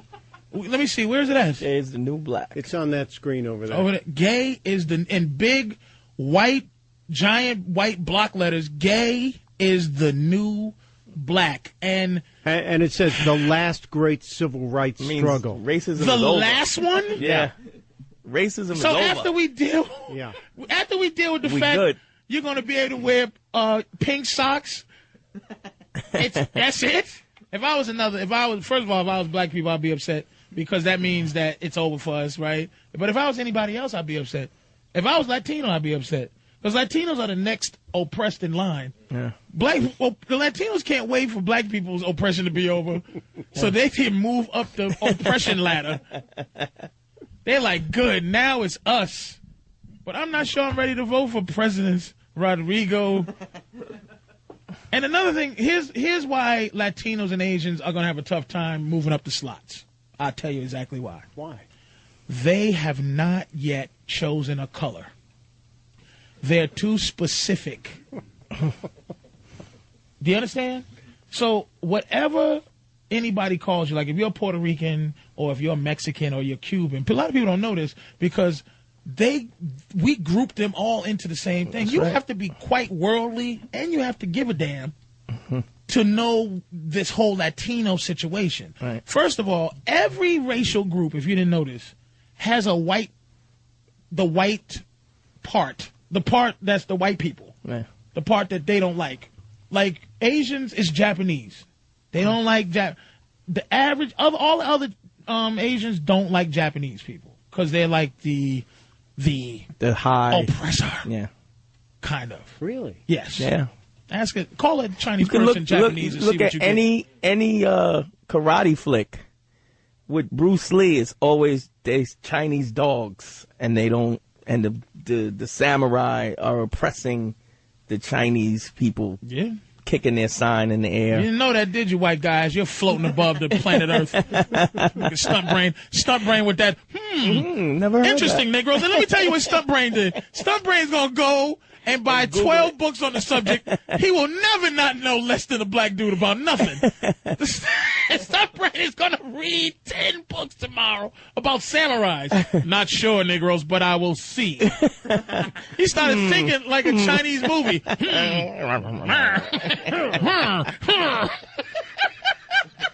And here's the thing about Hispanics. I'm telling you, all other races, if you want to be the next oppressed as soon as we're over, as soon as we get upgraded to at least sharing the earth with white people, sharing power, because I'm very ready to be racist. And ultimately, I want to be in charge of racism after this, because white guilt has just destroyed y'all. Secretary of Racism. No, president of racism. Here's what white people can keep. You can keep outer space, and you can keep the ocean. You can keep anywhere where I ain't going. You can keep anywhere. You can keep mountain climbing. You can keep zoos. Like catching things that don't need to be caught. You can do that. And then you can also keep crab fishing. What about parapsychology? Wait a minute. Then for some reason, I have to turn on the TV every day and see what a tough job it is to catch crabs. I don't want to feel guilty when I buy my trout, to be quite honest with you. I don't want to know that some guy fell in the ocean and died from my whiting or my tuna. Crab legs. Really? Deadliest catch. Deadliest catch. I'm an orphan. I'm orphaned because my dad died. Dipping crab legs in butter. That's a crab fest at Red Lobster. No, People are dying. I'm going to do the cross across my chest. Every time I dip a crab leg in butter. The Mexican Oh Dios Míos cross every time. I order endless ribs and bread basket with a side of king crab legs. Who asked you to do that? Okay, ice trucker. Y'all can keep ice trucking.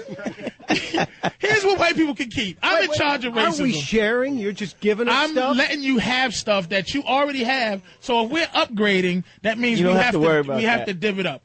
So basically, white people can keep the Discovery Channel. White people can keep A&E, the Discovery Channel. You can keep biographies. What we get, we absolutely get racism. We get to keep, because we're going to be good at it. When black people are upgraded to no more oppressed, and don't let me lose this point because I'm going to let other races know how to move up to the ladder. Quite frankly, Latinos are absolutely next in line. I know gays want to be next. So it's like the deli, and everybody's got a number. Yes. And the Latinos have number 2, and yes. they're next. White people have been doing what they do really at the deli, standing there thinking way too long and holding us up. Let me taste this. Let me get a sample. Not caring who's behind them. Let me sample the honey glazed turkey. And now your number's been called, finally? I don't know. Oh, my goodness.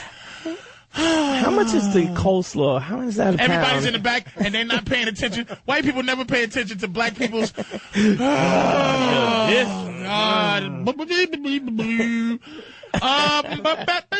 Excuse me, can I just ask a quick question, please? No. All right. All righty. So for about a good 512 years, y'all been taste testing the beef. All right. Now, as soon as we get our turn, white people, you will not be moved away. You will not be ostracized. Right. You can keep, like I said, we get racism because we're going to be good at it. And we're not clouded by guilt. If you're Arab, you are not to work at the airport. It's a simple thing. For president of racism, no, and it's not going to be any like no tricky explanation. things. No explanation. Here's what the press conference is going to be. Ladies and gentlemen, president of racism, Patrice O'Neal. Arabs are not allowed to work at the airport. But excuse me, why not? I'll tell you why.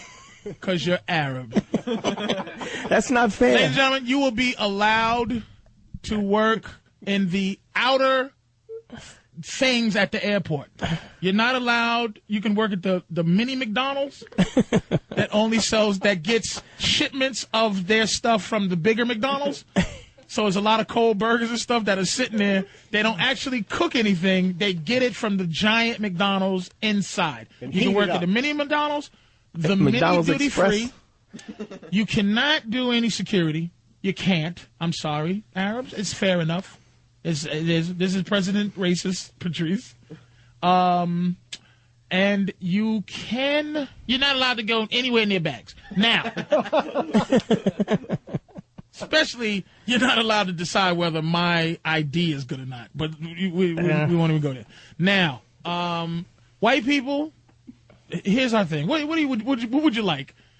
This is what I propose, because black people get to be racist now. We get to be the cops. But here's the deal I'll sign this for you. We are not to get revenge once we take all the civil service jobs. We must put out white people fires as black firemen.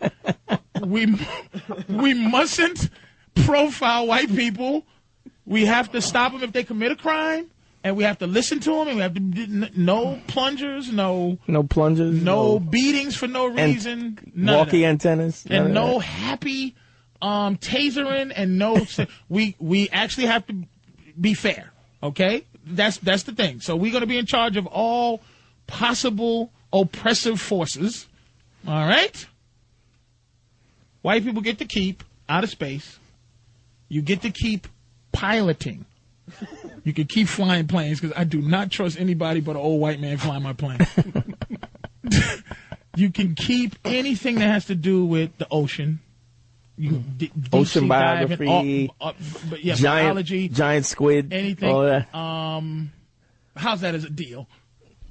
Fair enough? Now, go ahead. Can we keep the CEOs? Can we? What? Well, Sam? Sam? Didn't you pick a color? I'm sorry. You said you'd shoot me otherwise. Wait a minute. Isn't that pen still standing up in your hair? All right. Well, then can white people keep CEO? Yeah. Nah. You gotta divvy that up. That's the ivory white tower. Yeah. Yes, because black people need to learn how to actually sneakily destroy the earth. So yes, white people can stay there, because we still got to understand Wall Street and all that stuff. Once we're done with that, you got to go. We get VPs though, right? But it's not hostile. You'll get a package. You'll get some type of settlement. You get a golden parachute. You'll get some type of reparations for having to leave. You get a trip to space, which we now own exclusively. Is what wait a minute. Hold on. Ken the Asian is on the phone. I'm sorry, Ken? Yeah, what's up, man? How are you? I'm sorry. I made a mistake. You said you disagree with me as far as what? As far as Asians and Latinos not having a group, Dude, I got to tell you, I look like a big-ass, scary Puerto Rican that's just tattooed out. I look like I'll steal your hubcaps and rape your pretty little white wife. Really? And nigga, I'm the nicest guy in the world. But let me tell you, you want to talk about getting lumped in with everybody else? Carlos Mencia said, if you are not white in America, you are a nigger.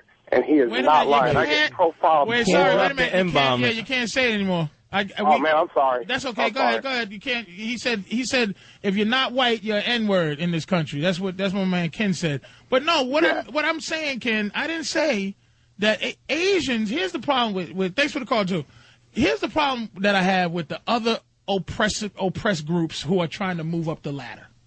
Okay, gays are out, and I'm gonna tell you why. You're not the next up the ladder because you can decide not to be that. I don't care if you're born that way, if you did that, you can go, I'm not gay. There's no one that can go, no matter how they feel, I'm not what I am. Asians can't go, I'm not Asian. Blacks can't go, I'm not black. Puerto Ricans can't go, I'm not Puerto Rican. Maybe Puerto Ricans. Puerto Ricans, there are some Latinos that can do that. Pass but at easy. some point you're going to hear that long at the end of something. But your problem is why you're not moving up the oppression ladder. You have to pick one thing to be. You have to take a color. You have to take a thing. I don't know what you have to do, but you can't be separate. Because here's what I learned about Puerto Ricans. All the other Puerto Ricans hate them. Yeah. Mexicans, Cubans, Commonwealth. They can't stand Puerto Ricans because they don't have to swim here. And they're citizens. They're citizens automatically, and they make sure the other ones know it. Yeah. Look at your wet fingers. You see Mexicans and Puerto Ricans? You see the war they have in boxing? You see how hard they fight each other in boxing? It's a patriotic thing. It's the fight of the century when the top Mexican and the top Puerto Rican fight. And you know who wins? The Mexicans have won that all the time. You know why? Puerto Ricans are getting soft because they are here. They reap and the they're benefits. accepted. And they don't have to fight to be here. Just like black people getting soft. Yeah. We used to be the baddest. Oh, we were bad in the ring. Yeah. At some point, I heard Jews could fight. Yeah. When they were any good fighter comes up out of a great ghetto. I don't know. I couldn't believe that, but there were some Jews who could beef at some point. Yep. Black people used to be able to, we ran boxing. Yeah. Now we shooting. But we used to be great with the fists at some point. It's poverty. Poverty Puerto makes great fighters. That's why you got all them Russians Puerto now. Ricans can fight. Because you see the dudes with the boxing glove tattoos on their neck and the whole thing. But right now, Mexicans are the baddest dudes. But let me tell you. Russians, too, though. The next in line, Latinos, you're not going to really get to reap the benefits of full oppression till you join together and pick a color that I can completely put you all in a generalization. Lump. Broad base. One where I can make a sweeping generalization. Oh man.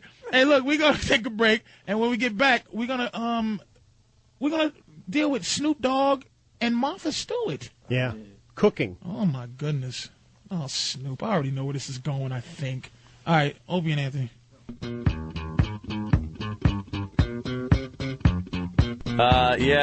If you're listening to the show and you don't hear Opie and Anthony, it's because we're not here. But Patrice O'Neal is. Yeah.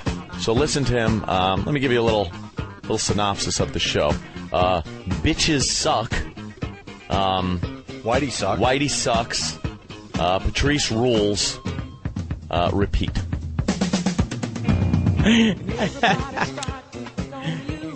I guess only thing I didn't say is bitches suck. Whiteys do suck.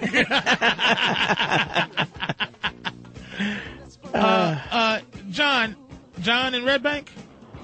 Hey, Patrice, I want to know, can white people get basketball back? We'll give you hockey. See, I looked at, wait a minute, I looked at what you, and this is very fair. But you got to understand, you had it all then. And the ultimate reason is you had to give it up because you wanted to win, and we were just better at it. If you really want it back, but just imagine how awful it would be. White guys just doing 3-point shots. Set shots. Just that would be the brilliance of it. Just two-hand chest pass and the music that's going.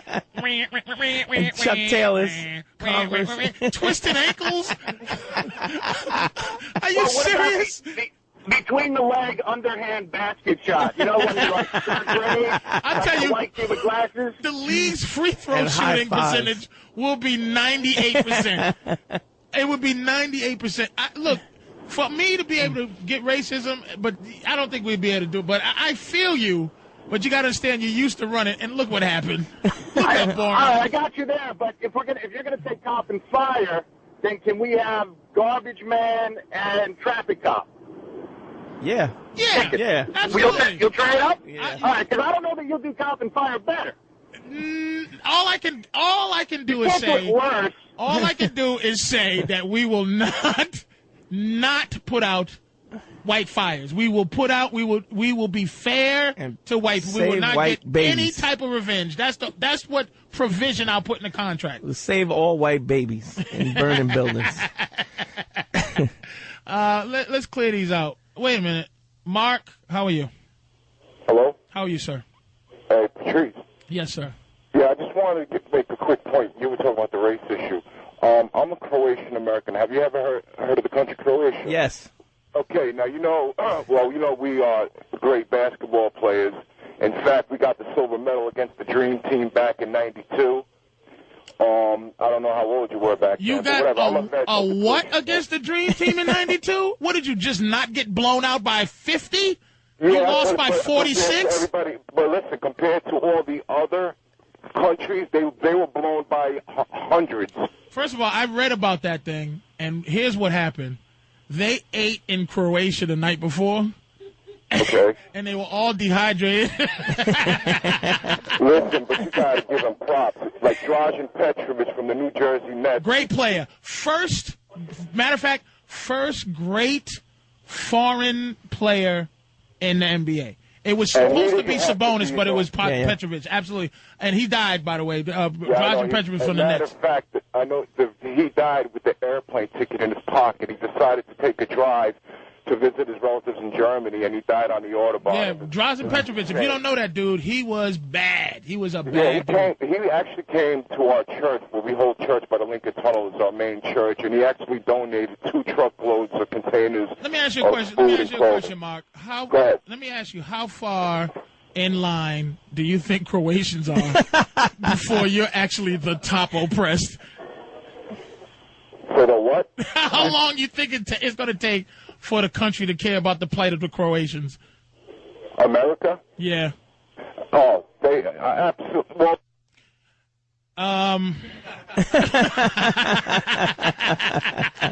sorry, Mark. No one cares about Croatians. You got a long way to go before we care. 98 in the deli counter. I do know Dražen Petrovic was great. Hey, listen, we got this thing. This is interesting, man. And talking about keeping it real and how tough it is to keep it real. Snoop Dogg, right, Sam? Yeah. Evidently, Snoop Dogg cooked with Martha Stewart. Now, I don't know what happened, but the idea that either black people are coming up or white people coming down, or where it's a pimp interaction. Maybe a little both. I don't know what's going on, but explain it there, Sammy. Well, yeah, I guess he was a guest on her cooking show. She was making some mashed potatoes. Really, Casey Kasem? Yeah. Go ahead. It's not an insult. I'm on the radio. And coming up at 1996. And he started teaching her like slang and teaching the audience slang that he uses. Yeah. And this is the second Snoop Dogg teaching white people thing incident, if I'm not mistaken. Yeah, oh, he's done it before. But he's done it with Larry King. Yeah, that's right. And I'm not prepared to call him any names, only because I know it's very difficult to stay street. The guy has a reality show and all kind of stuff. So what happened? Well, I mean, the first clip we have is Martha just introducing Snoop before he gets a chance to teach her what's what. Just introducing him. Yeah. Okay. Like, you know how she introduces a regular guest? This is how she introduced Snoop. I don't know how Martha Stewart introduces nothing. You could assume, though.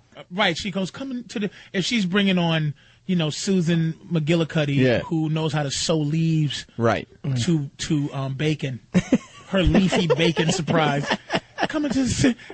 We call her Queen of Leafy Bacon, Susan McGillicuddy, in the cloud. Okay. All right, go ahead. I have to say he's off the chisel for shizzle. And today he's in the hizzle, representing gangsters everywhere. Please welcome Snoop Dizzle.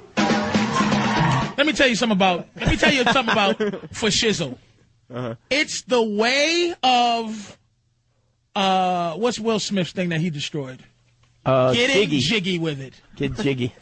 I'm sorry to say this. For shizzle, my nizzle is the way of getting jiggy with it. It's the new jiggy. Finished. It's just white college girls that say it now. Dude, it's an embarrassment for anybody to say it. Now that Martha Stewart said it. But let's be honest, that bitch was in prison. And said, send me now. I don't want to wait. I want to go right today. Get this out of the way. She was in that prison sewing those holes. Afghans. Taking the jumpsuits. Smothering them with pillowcases that she made herself. Smothering them with embroidered pillows. Strangling a bitch with 1,000 thread count sheets. All right, what's the next one, man? So she brings him into the kitchen and, like he's a child, starts saying, "So what's this?" and picking up kitchen objects so he can name them. Boy, oh boy. Let me hear this. Now we're in the kitchen. What would you call that? That's a, Oh, I see what you're saying. Hold on. Yeah. So, wait. Hold up, Dan. Yeah. So what she's doing... Izzle talk. She's trying to... Oh, she's trying to get... She thinks this is disgusting. Yeah. Do you see why... Do you see why it's hard to just... I was happy for 5 seconds. Yeah. And then you see how hard it is to stay... A big potato chip just grew on my shoulder again. She wants him to name spoons like Spizzoon. Yeah. This is my Spilladle and my Splizzatula, bitches. That's how he cooks. My Splizzatula. That's what she's implying? She's trying to lead him to that, yeah. This is exactly why the president of racism takes things away. This is president of racism. The rules and regulations are being set. You just don't know. Splizzatula, baby. Okay, go ahead with the Splizzatula. potato. Yeah. He should have said ladle. He said potato. Potato. But it's a potato. Don't you have a pizzle? Well, okay, I'll give white people credit right now. At least they were in on the ridiculousness of that. Okay, go ahead. All right, go ahead. Call that. That's a, potato. Yeah. You wouldn't izzle a potato. But it's a potato. Don't you have a Because you can't even make a shizzle out of potato. Potizzle. Potizzle?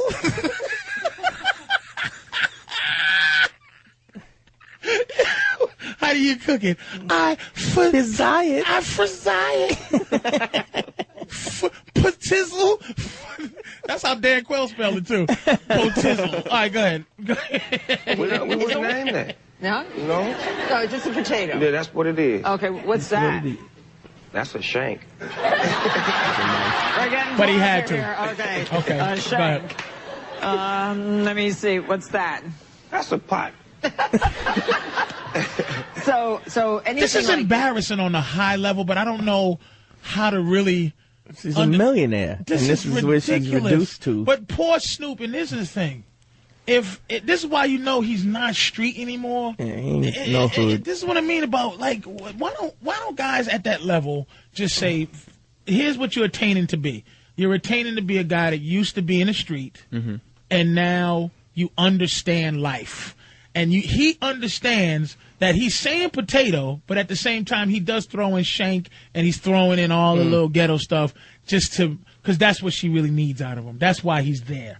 Is snizoops kazooking skazool with Mazatha Stazuit and the spazzatula, baby. Lizadel, where's that Kazan open? That Kazan opposition. Oh, that's my. These what I call them Obama steaks, because it'll fry you and then June 20th they'll be ready, baby. And my what else is it? This is I don't even want to do this no more because it's sad. You want to? We'll move on to the next track. Go ahead. He since he wasn't delivering on that, they actually had him. He wasn't doing what he was doing. Right. They had him prepare the top 5 vocabulary words you need to know for no reason in particular. Out of nowhere. Just things you need to know. And so he takes a list out of his pocket, and these are Snoop Dogg's top 5 vocabulary words that he's teaching these people. Give us 5 vocabulary words that we must have to get through life these days. The first word is definitely, you may have heard it before. Let me give you the exact meaning of it. It's called for shizzle. Now, for shizzle means, you know, in your words, you might say, hey, for sure. But now you could say for shizzle. Okay. Okay, now, when you want to get something popping, and if you don't know what popping is, I'll explain that to you the next time I come to the show. You say, what's crack-a-lackin'? What's crack-a-lackin'? What's crack-a-lackin'? Say it with me. What's crack-a-lackin'? What's crack-a-lackin'? It's all good. Nobody says that. Nobody uses that anymore. It's crack-a-lackin'. And on this farm we had a hoe. Like, it's just... what did you give me? No, I told you do it. You do it. You do it. Do you want me to really do this? No, we'll do it when we're done. No, you do that. You do that. I want you to. Well, all right, I better do it. All right, forget Snoop because we got done with him. Yeah, I can't believe we'll pick up the rest of this tomorrow. Is that if I'll be here tomorrow? Who the hell knows? Anyway, we like to think. Oh, let me drink water before I say this. We like to thank Cleveland. Our affiliate in Cleveland for staying with us today. Some people bailed out on us. Who did? Who in Boston? Boston didn't play this. They couldn't hear the lovely because I know there would have been a lot of calls from Boston about the plight of the white man. I was up there doing Comics Come Home. 7,000 white people. Am I supposed to feel comfortable? Jesus Christ. And, of course, Sirius XM and, of course, K-Rock in New York for staying with the show because I guess it was everybody's decision on whether to actually carry the show today. So anybody who carried the show, I appreciate that. I don't know what you carried. You just boop, other than the N-word during the show. But thank you for staying. And what do you think, Dante and everybody for being here? And you know what? I wanted to say something else. Oh, O&A for allowing this to actually happen, I suppose. Dante, you got a plug? Yeah, I'm at Eastfield Comedy this weekend, Friday and Saturday. Where's Eastfield Comedy Club at? On 4th Street and 2nd Ave. 4th Street and 2nd Ave? What's the number? 85. 85, whatever. What's the number, though? The phone number. Hurry up, Wayne. Gay guys are slow, except for when they're marching. What is it? Come on. 212-260-2445. And I like to thank Stunt Brain for not overproducing. I like to thank Danny for staying here for his vacation. Like it is a vacation, correct? Technically, yeah. Yeah, technically, man. You could have been doing all kinds of stuff. Danny. Like crying, wondering why you didn't make it. Why you're mediocre and you have no excuse for being how you are. I like to thank E-Rock for being in love. I keep bumping into him and his girl at Target in Jersey City. Buying in love things. I'm just going to buy like women's belts to put on my hat for a new band, and he's tickling somebody in the He-Man aisle. In the Mrs. aisle. He got dual earphones or whatever he got. So how much time we got left, dude? How do you end these things? About a minute over. A minute over? Yeah, so we can go. But don't forget Travis. Oh, dude, Travis is having, me and Travis are having a child. Me and Travis's wife is pregnant, man. So, hey, listen. I thought that was my baby. I forgot. Thank you for the phones. Everybody who stayed, dude, thanks, because it would have been impossible, really. So I appreciate everybody. Sam, thank you very much. And I guess we'll see you tomorrow. Depends. Tomorrow at 6 a.m. Patrice O'Neal filling in for the boys. O&A. See you later. That's a beautiful song. Gorgeous. And this is the running theme today. We're gonna, because I grew up on hip hop. I would say about what 82. I mean, I grew up 70, 78, 77. 78. What are you? How old are you? I'm a young man, as you say said. 70s to nothing. What are you talking about? Well, the first 9. First hip hop record, King Tim III with the Fatback Man. King Tim III. Me, the Fatback. I have that on crew. my iPod, but we can't. Yeah. Anyway, so what happened is, I don't know what I got into, but the first time I ever actually was upset with hip hop was the day it was a song by War. Remember that song? War. Slipping into darkness. Yeah, Slipping into Darkness. Boom, boom, boom. Bang, boom, boom, boom. So I heard, it used to be a group, there's a group called Poor Righteous Teachers. It was like, rock this funky joint. Yeah. And I was like, first time I heard War, I had heard Slipping into Darkness. I heard Poor Righteous Teachers first. Right.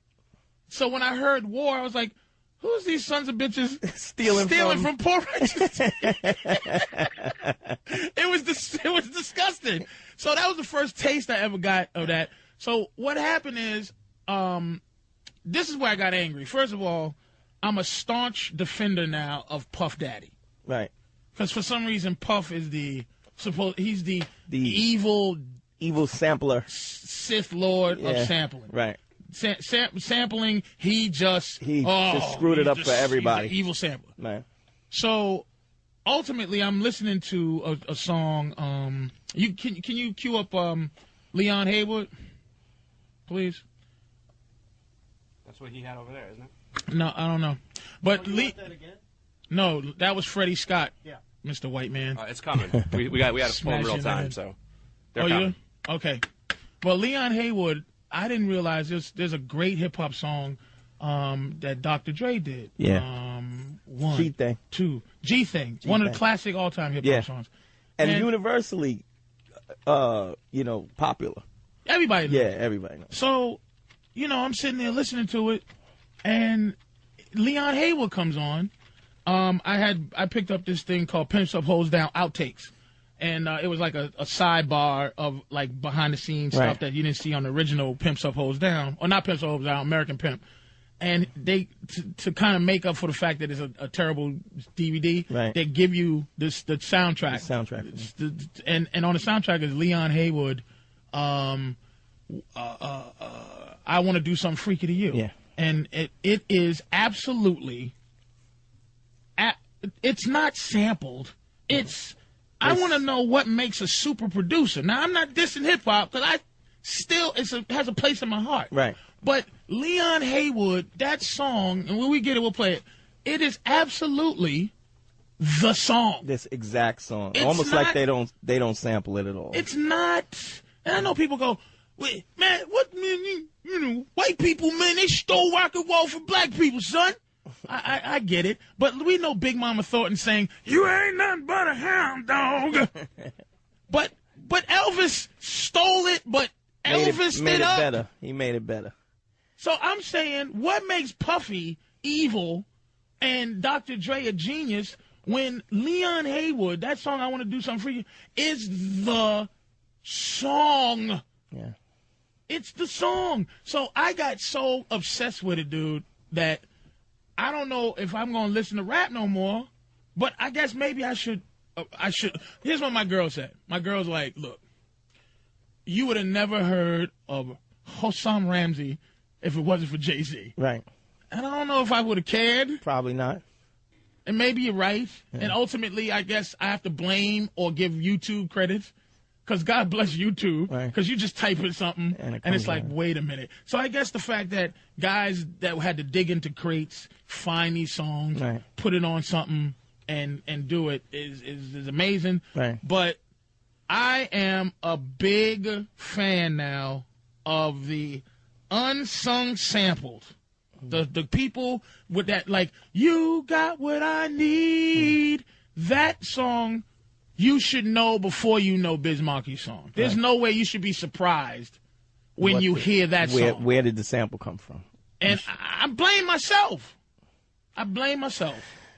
It's almost a progressive thing, though. It's like, as you were exposed to these things, and we had... I need Joe Cocker, Woman to Woman. There's a white dude. I gotta have it. I gotta have it when the show goes on. Just to let you know that Patrice O'Neal... This is about good music. President of racism. And that song... Lord, lift us up where we belong. You can leave your hat on. Where the eagles fly. On the mountain high. Lord, lift where we belong. Play that again right there. Today is throughout the day Unsung Sample Day. Just to let you know that something that I, who am a card-carrying hip-hop fan, right? Card-carrying, defend hip-hop to the injury, not to the death. I defend hip-hop to the injury, to the DL, to the punch in the rib cage, non-lethal wound. Before though, I would defend hip-hop to the death. Right. I just want to make sure people know, dude, that this is where it came from. Matter of fact, I don't even think I want to sample any James Brown. But quite frankly, I was Googling because I was just obsessed with this. Right. James Brown is responsible for hip-hop. In its entirety. Responsible for hip-hop. Not even... without him, I don't know if hip-hop would exist. No. As we know it today. I think there's 20,000 downloaded songs. I think James Brown, they said, was sampled 900 times. Wow. Something ridiculous. And I could be wrong about this, but I'm close. I know I'm close. He was paid something like $40 million based on the future sampling of his music. Wow. Just for the fact that so many people sample him, we don't have time We're just gonna to go and get this. We're going to pay him ahead of time for the fact that we're going to use his music. Wow. And his babies. And when I say his babies, the people grandchildren that he put out there in music, their music was sampled the second most. And he's talking about Sly and Lynn Collins, Mandrill, the JBs. Wait a second. Stop the presses. We can't even go on now. Type in the JB's grunt. Let me tell you something about the JB's grunt that had a tear coming down my eye. I was in a diner after I did a show. Me and my girl sitting there, and I heard Night of the Living Bassheads. And I said, wow, what's this? He said, oh, this is the JB's. The DJ was like, this is the JB's. I said, can you play that again, please? And he played it. That song, JB's The Grunt, is the entire album of Nation of Millions. My third-rated hip-hop record album of all time. Number one is Run DMC's first album. Number two is NWA's first album. Number three is Nation of Millions. That song has at least 5 songs from the album on the song. Just that song. It was shocking to me. Because I gave P.E. credit for my life. I think I was going to kill myself one time, and I heard P.E. And not past the P's. It's called The Grunt. Is it there? You got it? No, I don't. I have the P's and past the P's and Soul Tower. Find the grunt, you mother effer. I'm sorry, Danny. You must find the grunt. If you don't find the grunt, we can't go on. The grunt is important. We'll look during the break because we don't want to lose Danny. Hang on. All right. Oh, it's unbelievable. People. Oh, wow. Listen to it. Wow. Listen to the horn. The horn. That's a whole horn. Listen to all the police that you. Listen, all the police driving around today, listen to this.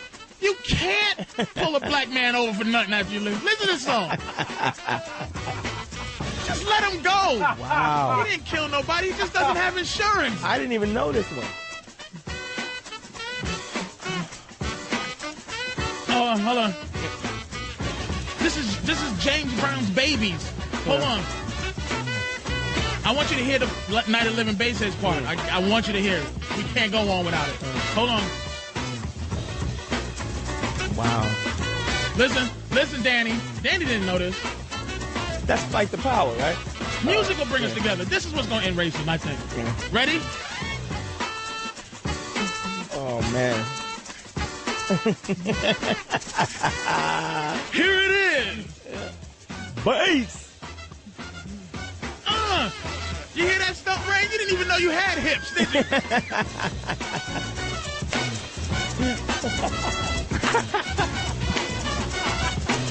Look at him. Pull over, officer. Just let him go. Just let that N-word go. He's going to work so he can afford insurance. Just let him go. Hey, garbage truck, pull over a little bit so I can get by you. Just a little bit. You can't park a little bit. It's 5 in the morning. You have to block the whole street.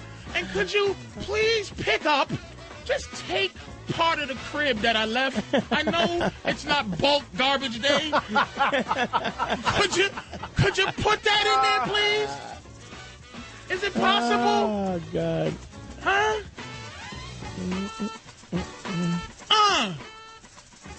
What? Are you serious? What? This is, dude, how can I'm at a dilemma, Stunt Brain. Hold on, start that for me, Danny. Thanks for finding that so fast. How, what am I to do?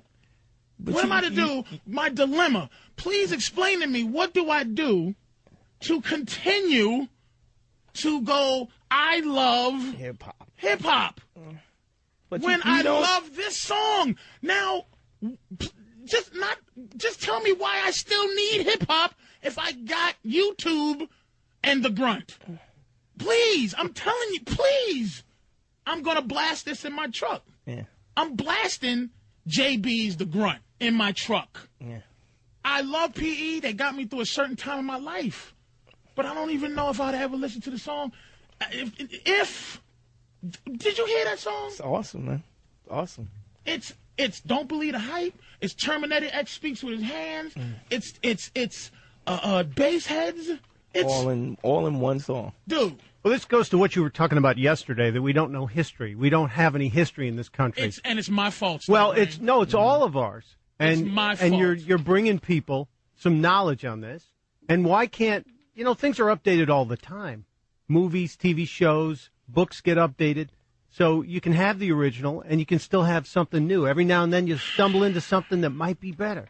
Yeah, but not here's really. My issue. It's my not issue better. is I don't mind being influenced by things. I mean, influence is different than taking. Yeah, you were saying that you thought these producers were getting too much credit. I don't know why. Just tell me why. Just tell me why Dr. Dre is considered a genius in terms of producer. And again, don't get me wrong, the dude, he's earned something. I'm just saying it's just like if I take Richard Pryor, George Carlin, and I just start doing their jokes a little better, but for a new generation. So I do. There are some comics who actually do that, by the way.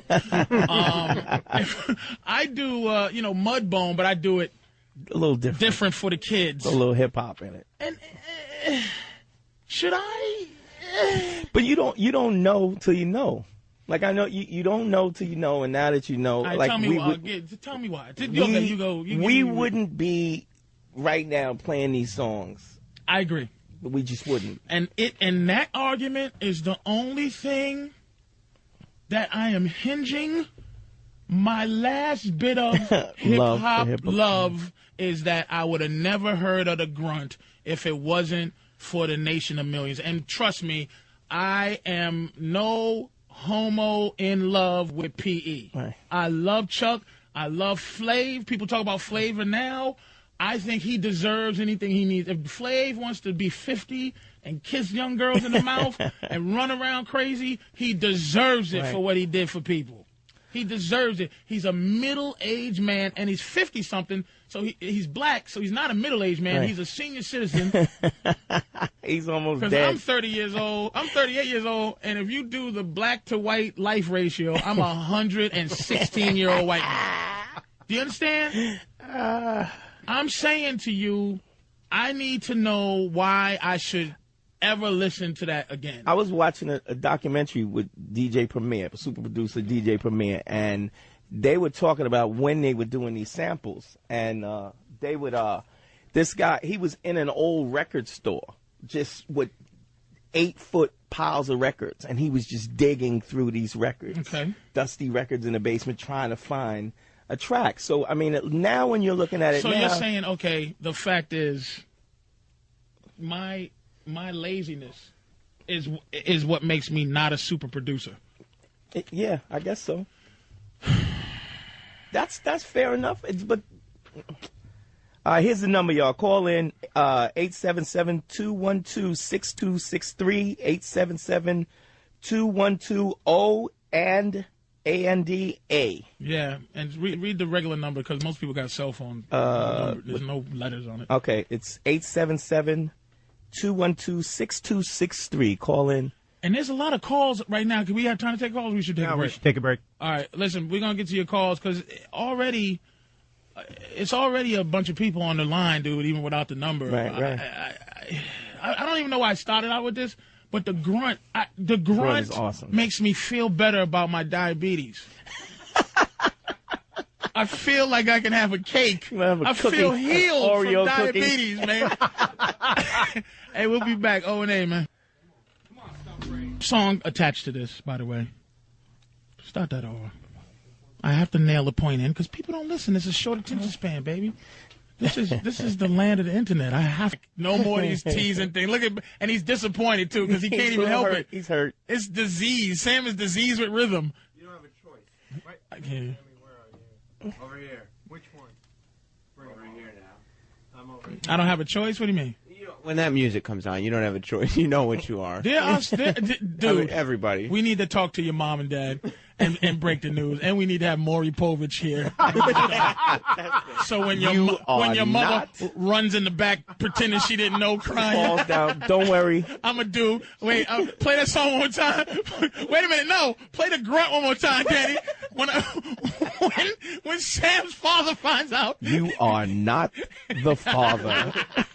I don't know about all that. Sam, there's no way, if your parents are white, that you are both their son. It could have been somebody farther back, dude. Mixing a little. Not even on that whole Thomas. What is it? Edison? Jefferson. Who's his dad? Jefferson. That Thomas Jefferson. No, it's just not. You look at the way he moved. Did you see the way Sam? Can you play that one more time, please? You want this one or you want the grunt? I want the smooth one again, Quincy. Just sexy. People don't understand. Gets in your bone. I'm good. You need to calm down, though. Okay. It's okay. All it's right. okay. Okay. There's nothing original in the entire world. There's nothing original here. Well, that's not true because somebody had to invent it. No, that's What do you think? What do you think that song's from the Bible? Like, what do you?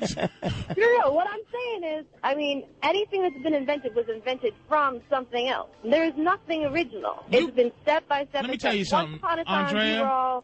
Let me tell you something. You cannot trace what we just heard just now, the smoothness of that, where that came from. You can't trace that back nowhere. What I'm saying about the hip hop thing is like, okay, I know people are like, oh, white people stole blues from blah, blah, blah. I know that. I understand that, and I'm a card carrier because, I'm president of racism. Absolutely. I'm a card carrier, a card-carrying hip-hop fan. I mean, for my whole life. I grew up with it. I'm saying that when Elvis stole, he stole the concept and everything else, but he did make it into his thing. Yeah. And I don't, look, stealing, but he did at least take it and make it and get it influence. Yeah. This song. So are you saying that's more honorable and more respectable than taking something and still giving that person credit instead of taking it and saying, no, I came up with this on my own? Put it this way. So when Dr. Dre sits down and he takes samples from everyone under the sun, and he sits down and he puts it together in this new way, it becomes something. No. Here's my problem. It's not. What he does. Did you just hear Joe Cocker's song "Woman to Woman"? Yeah. Did you? You know what rap song that is, right? Play that "Woman to Woman" again, Danny. I think the difference, Andrea, is that it is straight jacked. It's not sample. It's just he should have had a pistol. Listen to this song. Just listen to it while you're being somebody from New Jersey. You can sing the California lyrics to this. You can Come on, Andrea. Come on, move those little skinny white girl hips. Come on. Hey, I you might hear be that? a white girl, but my hips ain't. Let me tell you something. Thanks for the call, sweetie. Listen to me. This is the song. In its entirety. This is what I'm asking you. I understand things are stolen but this is the song. And what I'm saying, this is my own disappointment to this, is that I enjoyed California Love before I enjoyed this. It's unfair for me to enjoy anything besides this first, and then I go, oh, wow, Woman to Woman, he took it and hip-hopped it up. All right, I'll go with that. Jay from Yonkers? Jay? Oh, Patrice, what's up? How are you, sir?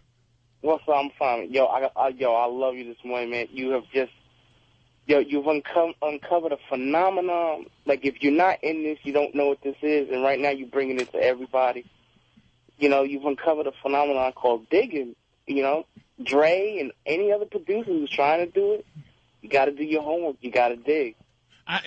Digging in the crates. And look, I will. Hold on, Jay. I will say this again. The two nuts and bolts that are keeping me attached is one, that this is YouTube generation where I just have access to woman to woman, and then I can judge. Okay. And secondly, wait a minute, is that without digging, I would not even know that this existed. So I'm saying that's why I say it's you got to be in it to know it, because as a producer, when you're digging, all right, like you may look at a Dre record and you look and you see where the sample comes from, and you listen, you be like, wow, and like only good producers will listen to that entire record, and see what else they could get from it. But before you even go there, you got to understand the time and the era of hip hop. Okay. That when all that music, if you think about classic albums from that era. Well, wait a minute, Jay. You sound like you're a DJ. No, that's what I'm loving. Oh, you produce? Yeah, I produce. Okay, all right. So as a producer, I'm going to ask you a producer question.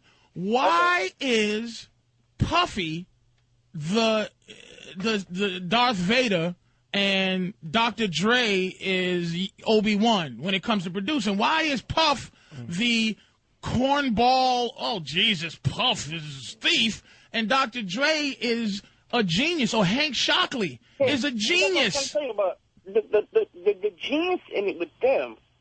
Okay, now, like, take for example, now, back in the days, before I knew how to play instruments or anything, all I had was the records. Okay. And there was a beat machine it was the SP1200. All right. Okay. We got to know, listen, man, Jay, this is my question. Because my thing is. I'm about to tell you what the genius of them is. Okay. The genius of them is that they take those samples and they make it appeal to the masses. That's the genius of it. No, it doesn't. It's not. Are you out your mind, Jay? I'm argument telling you, doesn't because listen. So you can give the same sample to 12 different producers, and 9 out of 12 of them. Not with the songs I'm playing today. No, Woman to Woman just now. Woman to Woman that is straight, California Love. It is straight jack. Let me tell you the closest thanks for calling, dude. In my estimation, or my research, my little research that I've been doing, the RZA is the only one that takes it and does something else with it. Now, there's probably some songs that did that and did this, that, and the third, but the RZA from Wu-Tang takes something and turns it into something like that's creative. Right. Because I've been chasing them down. They sample some stuff and they take it and they do it. Doing something other stuff, mixing other samples with it. But California Love is straight jacked. Pistol thievery. Patrick, is he there? Yo. Hey, what's up, man? Hey, what's happening, Patrice? How are you? No, I got a real big problem with, these people calling up saying that, sampling it's all about appealing to the masses. Because I go to school for, music theory, music composition and things. I write my own, orchestrations, mainly on the guitar because that's a more popular instrument these days. But things like sampling and hip-hop and everything, all of it is garbage, no matter, what. You're taking someone else's ideas, and it's like I remember a couple of years ago, Joe Rogan was on the show. He was talking about how Carlos Mencia and Dane Cook were ripping bits off him, where it was the same bit. If Rogan did a joke about going to the zoo. So you're just saying any. But what about the idea that Elvis Presley stole from blues and old blues singers and old R&B people? And I'm not giving him credit, but I'm saying if you're going to do something, if that is look, hip-hop is based on rap, poetic, so you don't have to be a musician. Right. But I'm saying that why is that considered being genius? And also, this is the question of the year. Why is Puffy the guy who gets jerked as the hack producer, and Dr. Dre is a genius? Well, I'm a card-carrying hip-hop dude, and I never heard the grunt. You know what I'm saying? Dude. So maybe... And which one would you rather listen to? The grunt. But the point is, the samples that Dr. Dre used was samples that he just dug in the crates deeper. It just... that's the only thing I can see. He's a deeper digger. He's a deeper digger. You deep digger. You deep digger. Hey, Tim. Yo. New Jersey, what's up, man? What's happening? Will Smith has to be the biggest offender of this. I mean, his later stuff was all stolen, man. Summertime. Summertime was cool straight. That was straight jack. He jiggy with it, man. That was all stolen. I used to work in a warehouse, and that, like the original tune came on. I'm like, oh, this is Will Smith. No, it's not Will Smith. I mean, it was incredible how much he stole. Wild Wild West and everything, man. Yeah, man. Thanks, man. The thing that trips me out is for me. I'm just trying to get it clear. I love it. I'm just saying, please tell me why should I not listen to All right, ready? We on the Dr. Dre thing. Play Leon Hayward, please. Hang on. Just please play that. No problem. This one shocked me, and I just didn't even know it, and I should be ashamed of myself. I should be ashamed.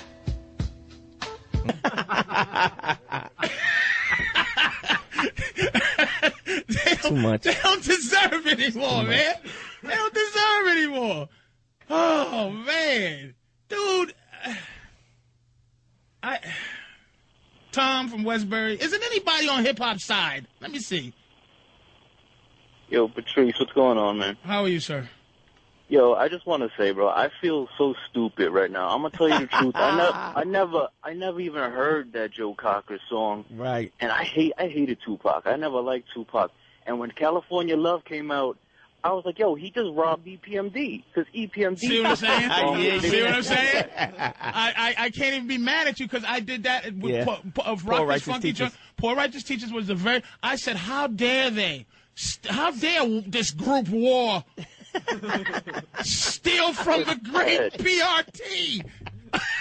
Don't feel bad, dude. Don't feel bad. I tell you that Joe Cocker song you just played is hot. I want hot. that. Woman to woman. Yeah. And when we get to Gary Wright, matter of fact, here's a Jay-Z all-timer. You got 5 to 1 available?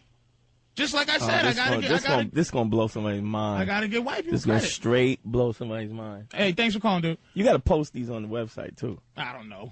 You find them yourself. I had to. I refuse. Enlighten Negro Sam. Negro. We're back, and primetime gossip is exploding with breaking Opie and Anthony news.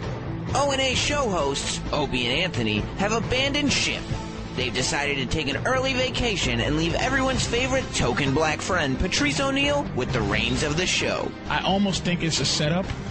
I don't trust it. However, what started off as a happy-go-lucky experiment has quickly become a hostile takeover. Upon sitting down in the studio, Patrice immediately became drunk with power, threatening the staff of the O&A show. I like to thank sickly little Anthony and love Opie for letting me do this and abuse his staff. So I might have to actually whip these guys into shape. Within 10 minutes, Patrice started restaffing and saying goodbye to many of the show regulars, claiming that there were too many white faces around him. I'm going to fire Stump Brain soon. I'm going to be a Puerto Rican. E-Rock's out of here. I'm already playing in my cabinet. Patrice's reign of power is seemingly unstoppable. However, if there is any good news to come of this, at least Patrice is breaking some of those ugly black stereotypes. There's going to be strippers and pit bull fighting in this place before you know it. How has Patrice managed to pirate the Opie and Anthony show? Will O&A get it back? And who will survive? Stay tuned as PTG keeps you informed on one of the most dangerous situations in radio history.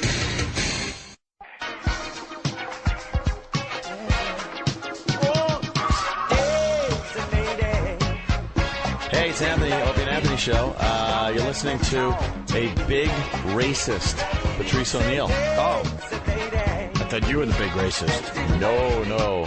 Patrice O'Neal.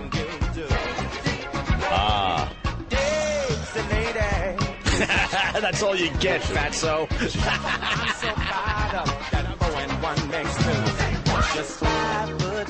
Not even that insult by Opie bothers me with this song. Hey, say what you want about my mama. Talk about my mama when this song's playing. What's up, man? Welcome back to Opie and Anthony. Patrice O'Neal guest hosting with the lovely Dante Nero on my side there. Good morning. Good morning, everybody. Thanks for joining us. Today is Unsung Hip Hop Sample Day. These are people that you heard of the rap song, but you might not have heard of the actual song. And welcome back. Thank you, Danny. Let me plug Norton tonight. Norty, the young Jim Norton, is going to be performing at 7 p.m. at Caesar's Palace in the Augustus Ballroom, and that's at the Comedy Festival in Las Vegas. You can get your tickets at Ticketmaster.com. Again, Jim Norton will be performing tonight at the world-famous Caesar's Palace in the Augustus Ballroom at the Las Vegas Comedy Festival, and you can get tickets at Ticketmaster.com. That's going to be a good show, man. That's a good festival. You doing anything, sir? Yeah, tonight I'm at Eastville Comedy Club. Tonight and Saturday, 85 East 4th Street. You hosting or you just doing a spot? I'm doing a spot. You doing a spot? Just a regular old spot? Nice half-hour spot? You'll be doing a half-hour spot? Hook it up. Down there, the young Dante? 212-260-2445 for information. And you can call up the radio station for some free tickets if they want. The radio station or come to the club? Call the club. All right, yeah, call the club. Call the club for free tickets and say you're an O&A fan. Yeah, mention O&A and you'll get some free tickets. And what's the address again? It's 85 East 4th Street in Manhattan. That's the Eastville Comedy Club, ladies and gentlemen.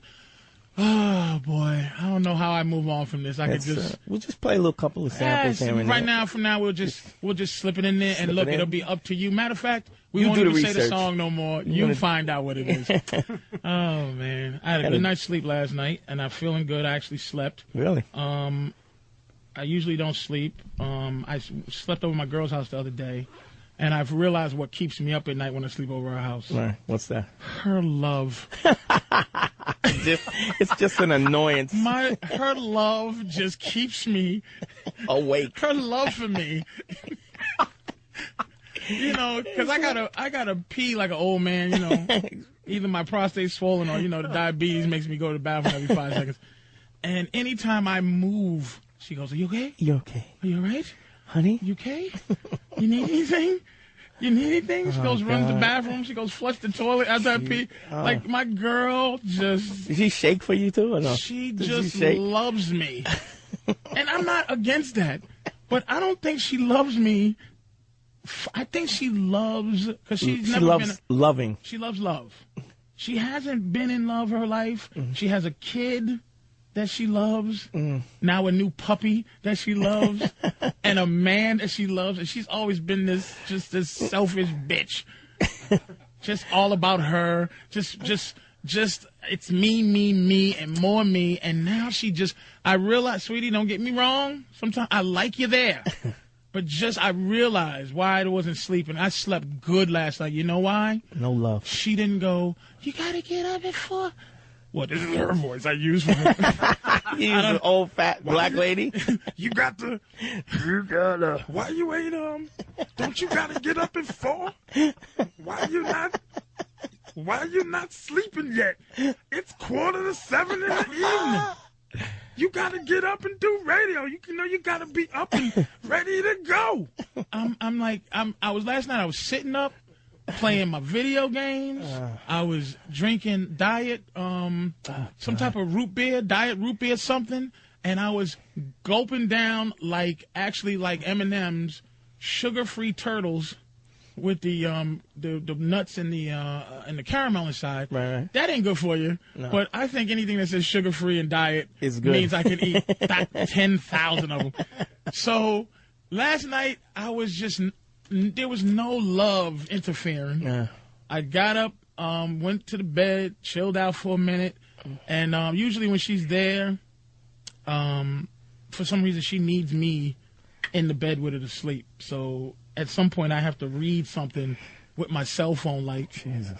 And she's cold like some old lady, and I'm trying. I know. This is so hard for me. I know because we used to be the pimp trio, card carrying pimps. Pimps, stump brain. I mean, only thing when I mean card carrying pimp, I mean, boy, did I have a lot of girls. Yeah. And they all knew about each other and didn't care. Oh, I kept them in the Matrix. I said, look, the blue pill. Be happy when I'm there. Straight. I might have to go to the board. You actually have a puppy. You have a puppy. Pimps don't have puppies. Look, pimps do not shop for puppies. You got a puppy bed. Let me tell you something else. Pimps don't ever say. Wee pad. Oh God, it's over. Pimps do not say wee pad. I'm still carrying the torch, but I thought you. Look, man, you just came back though. Yeah. Let's say this. You've been married a long time. Yeah. Now if I'm allowed to say this information. Yeah. You're no longer married, right? Right. Officially signing the dotted line. Official.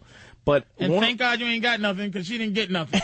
You getting everything. Exactly. I got everything I came in, which was nothing. Nothing. She got 50% of nothing, which means half of nothing. She got nothing. But one thing I say about marriages is that I was really glad that I wasn't faithful, because if I was faithful, I would have really been upset about the divorce. So.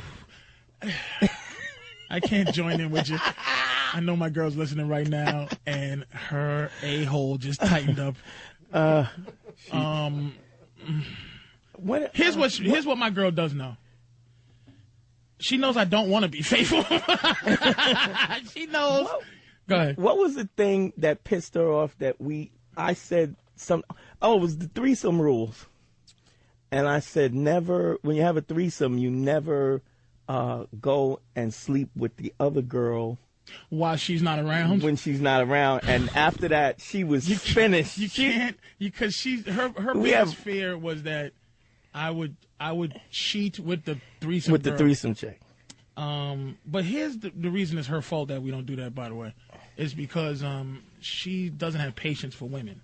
I'm not supposed in the threesome world of rules. There's not rules of engagement. You're not supposed to. Two things. One is two girls and a guy is a threesome. Two guys and a girl is a train. Train, absolutely. If I need to get another guy, that's my responsibility. If my girl wants to be with another man and me, that's my responsibility to get the guy.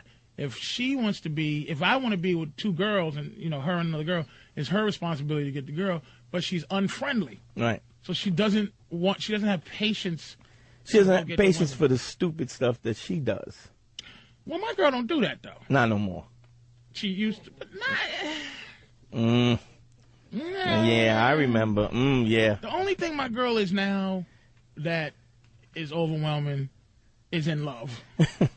Her love is jubilant. And you can't see that's their pimp move. Is to overwhelm you with their love where you can't say, hey, will you stop loving me? Like this morning I got a text from her at 4:15 when I was supposed to get up. Hey, it's 4:15. Like she doesn't have to be up till 12 noon. There's no way I'm getting up at 4:15 to check on her to make sure her mom is still living. It's 4. We can figure this out at 10:30. If you don't get up at 4:15, my mama gonna die. I'd be like, how about 10:30? You better stay up through the night. You think your mom? Because I just go to sleep at 4:12. But anyway, I bought her a dog and a puppy for her daughter because ultimately, here's something. Since she has a kid, and I've learned about this because I love the kid. The kid's a good kid. One thing is kids don't have friends no more. Right. She only has friends from school, and she makes play dates. They don't go outside. They don't. That's There's crazy. no mommy. I'm going outside to play. It's because I guess all of a sudden, out of nowhere, everybody's a pedophile. Yeah. And everybody's a kidnapper. I don't know if more people get kidnapped and kids get touched funny than before. Or they just advertise it more. I don't know what's going on. Yeah. So ultimately, the kid is lonely. She comes in and she talks to herself. She has full blown, like actual schizophrenia conversations with herself, like very well thought conversations, and not even with dolls. She's almost grown. She sits there, her legs are folded in the chair. She lights a little pretend cigarette and just has conversations with herself. But it's not because of craziness. It's just It's just, of course not. It's just that she has 47 hours of homework. Yeah. If she misses school, she has to do. It's unreasonable. Her schooling, right? Unreasonable schooling going on now, and she has to come in and do this crazy work. She does her work. And then all she has to do to relate is from adult kind of things. And she has to make play dates and all kind of goofiness. So ultimately, I said, let me get her a dog. But of course, I'm allergic. So I get the sniffles in my eyes, swell up, scratch in my throat. There's a special cat that costs $75,000. Called a Siamese Gunga cat that doesn't have a lot of dander. So you can kiss my dander. So I got her this little poodle, and she's in love. The girl's in love. But also, Miss, I got her, she's in love too. So, and unfortunately, this is where my pimp card gets canceled in. I love the dog too. The dogs, I'm a dog lover. I wish to God I wasn't an animal lover. That slows me up. I never saw I Am Legend because of the scene where I heard he had to choke his dog because he got bit by the I Am Legend monsters and he had to kill his dog. Oh, look at Stunt Brain made a sad blowing out. Yeah, I can't see it either because of that. You're a dog lover too? Yeah. I'm a dog lover. I mean, dogs, I had a dog when I was 17, got hit by a car. I never had another one because I just didn't want to love something that much that didn't know my name, that didn't know, I had to figure out what it said. Yeah. So ultimately, I haven't seen that. Three animal things that touch me to my heart, right? Four, actually. Thank you, sir. 4 things. One is this thing where pit bulls attack bears. There's a sport, I forgot bear what the baiting name. or whatever. Bear baiting. Yeah. It's a terrible thing. I saw it. It messed me up. Baby seal clubbing I saw once when I was a kid, and that messed me up. This new polar bears. Oh, drowning. The drowning Polar bears. Global warming. Horrible. Because they can't. They know where to sit. There's icebergs that they swim from icebergs because of global warming. They can't get to a stable iceberg, so they just drown in the water. They can't swim. There's nowhere to go. Right. They just nowhere to be, and so polar bears just get in the water and just swim to their death. Horrible. Is there a fourth one? I think that's 3. What's the other one? Clubbing, dog fighting, and actual dog fighting. But that's not. What about the free range food as opposed to where they put the chickens in a little box where they can't I'm gonna be move? quite honest with you. There's certain animals that get no sympathy. Chickens is one. What about veal? Veal is terrible. I stopped eating veal just because of the way they make veal. Yeah. They make veal by making calves stand in a box and not move. And anemic. They make them anemic. So it's a milk weird fed, thing. yeah. So anyway, I stopped getting these. I just didn't want to have an animal. It bothered me too much. But now I got this poodle, and I'm trying to figure out how to get it to. I don't know what's going on, dude. Now it's a and Stunt Brain. You got a poodle. Yeah. Now the poodle's 5 months or something, and we can't take it out quite yet because it hasn't had all its shots. So we're gonna get its shots, get it fixed, and all that. And right now we're wee padding it. Now some people. I just can't hear you say that phrase. Oh man, I used to The pimp boy. I used hear to do about this. threesomes every week, and now I'm wee padding it. You're wee pad training. I'm plotting the death of my girl. She's dead. I'm gonna have to kill her. I already know what I'm gonna do too. You know I'm for pillow it. over the head with 2 silencers. I won't even pull the pillow off. I'll duct tape the pillow over it so I don't see her poor face. Which, by the way, I used to wonder why this is president of racism. President of racism. Why white guys kill their wives. I used to go, why don't you just leave them, white guy? What are you killing your wife for? What did she do to you? So ultimately, I realized what it was. One day I wanted to leave my girl for no other reason except for I was on the radio with that Dr. Z. It was a lady named Dr. Z, and we was on the radio. And I said, Dr. Z, you look like you taste like pineapple juice. Right? And so when I get home, my girl's like, why other women tasting like pineapples? I'm like, I looked at her like, you're not to interfere ever with what I say on the radio. I don't care what I say. This is how you got your shoes. So shut your face.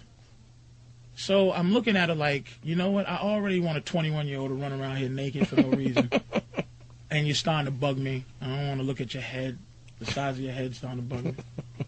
And I was getting ready to, I said, brace yourself. And she stood in the doorway of the bathroom, and she made a face like she knew this was it. Like, not necessarily that I was leaving, but love was going to leave her life. Like, just love in general. And I looked at her, and she had that welling up eye, and I said, you lucky. I love you. Because I'd rather you be dead than to break your heart. I'd rather a train hit you than to watch you cry for something that I did. So you better be lucky I got feelings for you. And that is one of the most romantic things you've ever said. Other than, here's some flowers, bitch, and I'm going to choke you. Ready to get choked? And here's some flowers. So, anyway, I got this dumb dog, and it's a good dog. I let it out. I don't know what the proper way. I'm crate training. And then some people go, oh, crate training. Like, everything is, you got to be a punk now for everything. Oh, crate training. So I guess crate training, you got to put the dog. Bobby told me about this. Bobby got dogs, and his dogs are in order. Yeah. They love them. He's got 3 of them, too. 2. And they love them. They love them, and they're in order. Right. And crate training, I guess you put them in a box like veal. Yep. Where they can barely move. Right. They can only move just to turn around in a circle. And you keep them in the crate until they have to go to the bathroom. Then you let them out, and they know where to go to the bathroom. But right now, it's the wee-wee pad. So we let it go to the bathroom. Then we let them out. She goes to the bathroom on the wee-wee pads. And then we have some type of you peed and doo-doo party. Yay! with a tree. Oh, you doo-doo. Yay! Doo-doo. Yay! Everybody do the doo-doo electric slide. Little doggy doo-doo. Go get the doggy cookie meat, the chocolate chip doggy cookie where the chips are beef and the cookies made out of rib and guar gum. And and we had this puppy party and this, that, and the third. And it pees on the wee-wee pad. And then we let it out because we're supposed to. This is now you can play when you doo-doo and pee. Because you earned it. You earned it. Right. Now she's running around, and then at any given time, she just decides to take a dump anywhere she wants. Like on the carpet, she just goes, I think I'm going to dump right here. And you do the whole, hey, try to catch him and all that. And you can't kick him in the rib cage like you could in the early 60s. Right. Up to about 85, where you catch them, you see you see them leave a package, and you take them by the scruff of their neck, smush their face in there's doodle on their nose, and you punch them in the stomach, and they don't even go "Wah!" Back in the 80s. They didn't even go "Wah!" They just took it. They just took it like Denzel Washington from Glory. You kick them in the ass, and just a tear runs down their cheek, and they just take it like a soldier. Choke them, beat them, and do whatever. Rolled up, newspaper, and they made newspaper out of that unrecycled stuff that was heavy. It was hard. You hit them like a baseball bat swing to keep them from peeing. So you can't do that now. You kind of got to go, oh, snooky booka. That's a bad move. Don't do that. Jump. And put them in the cage. And I want to know, how long do I have to be patient with this dog? Like, when can I kick it? or when can Stump Brain, when can I choke the dog? The dog's 5 months old, so you've had it a month. Right? It's really not 5 months.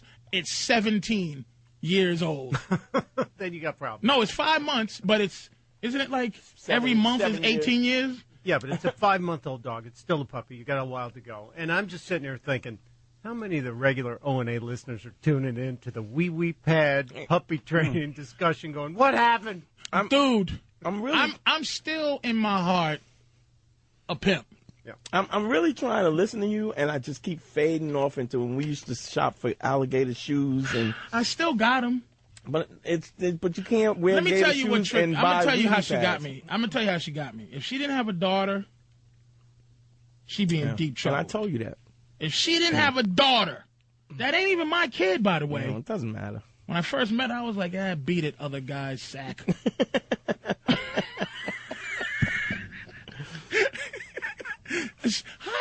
Hi, Mr. P. Beat it.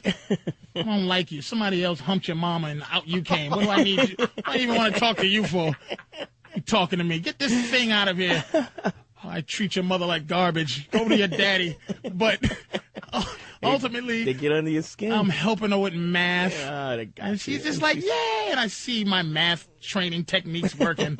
And I'm just sitting there going, oh, you make me sick. I love this kid. I either got rid of her a long time, years ago, or not even get rid of her, because I told my girl I'm not ever going to get rid of her. I'm just demoting her back down to hoe. She messes up, you're being, give me them stripes. You're a hoe again.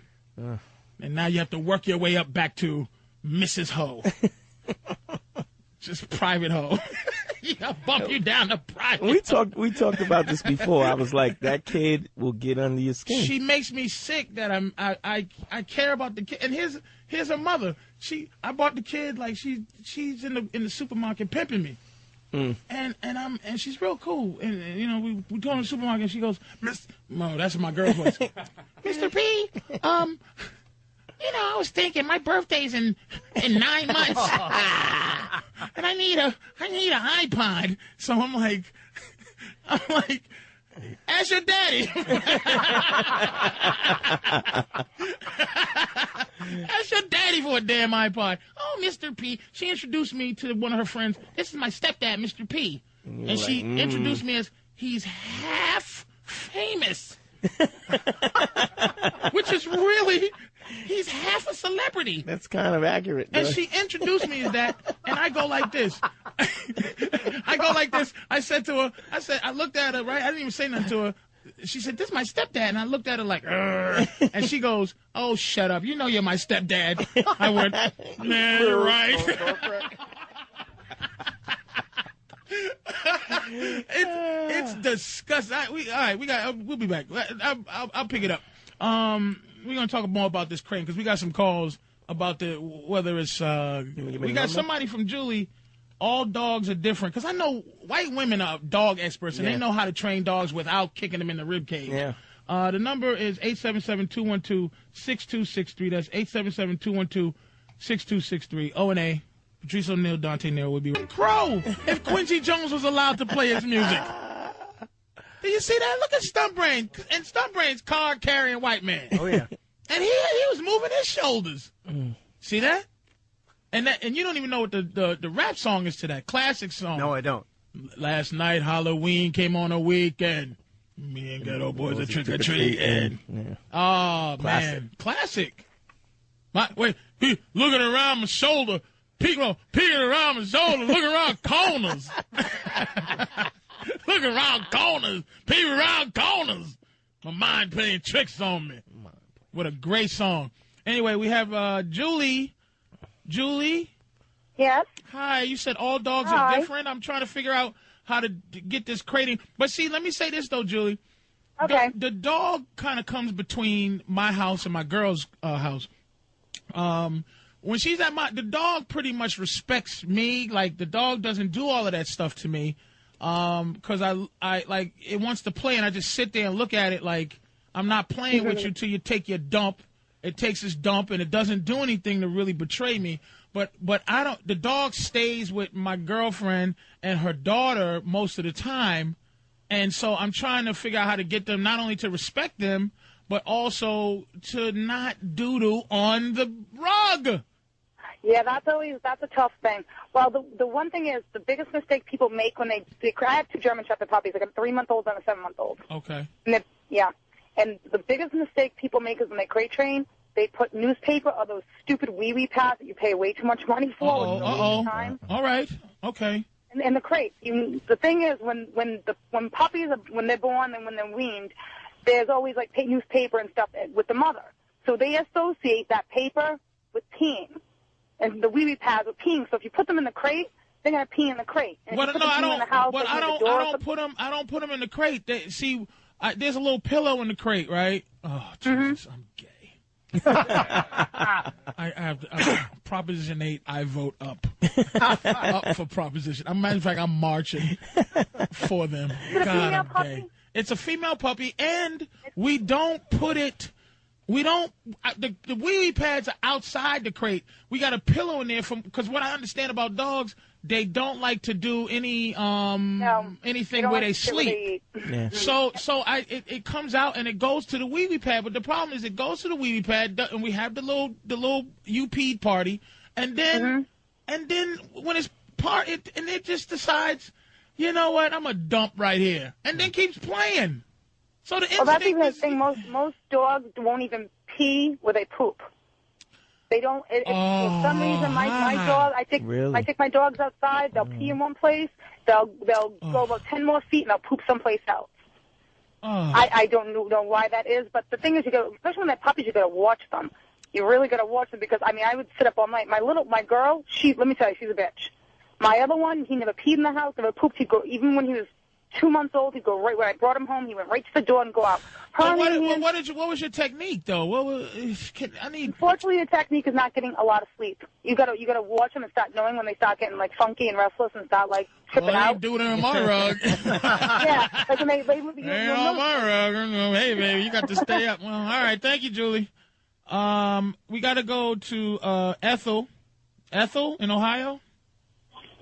Hello. Hi, how are you? What's your deal? What's going on? Okay, what you need to do is what's called bench training your puppy. What is it? You have to put it into the cage or tie it to a bench. That's why it's called bench training.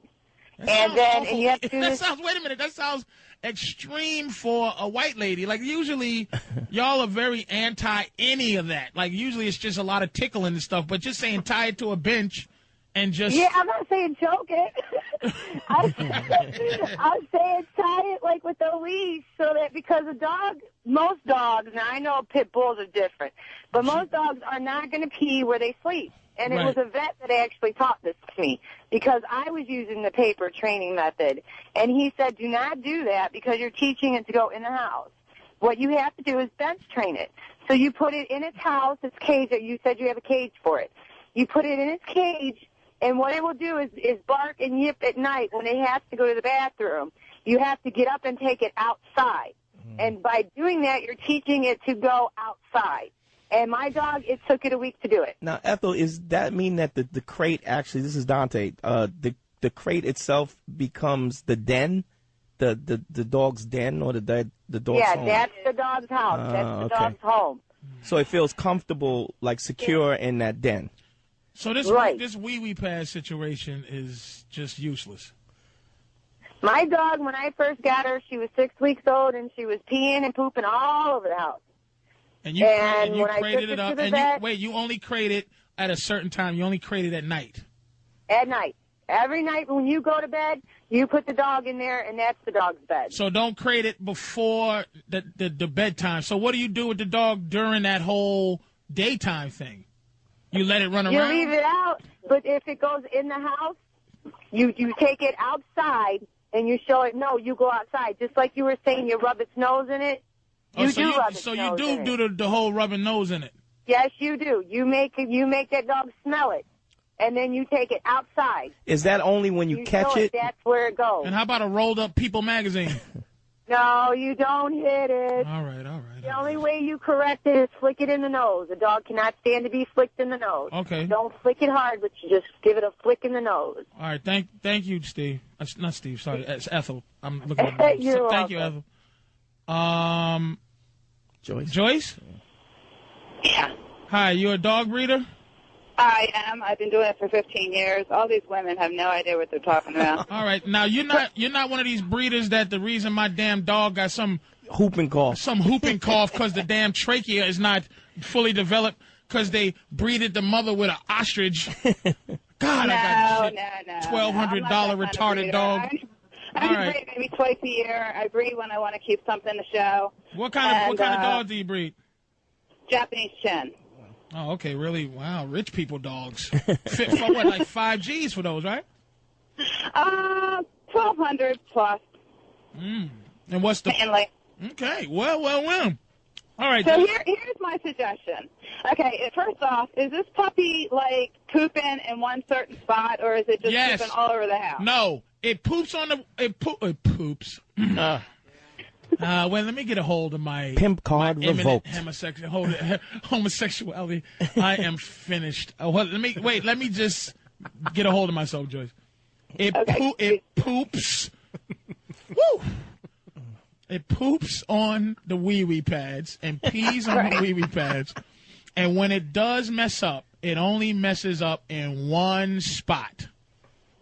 Okay, well then, what you need to do is take those wee-wee pads, which I agree with the woman that called in about the whole wee-wee pad thing. I would try to switch over to newspaper. Number one, it doesn't cost as much, but, most puppies will go on either or.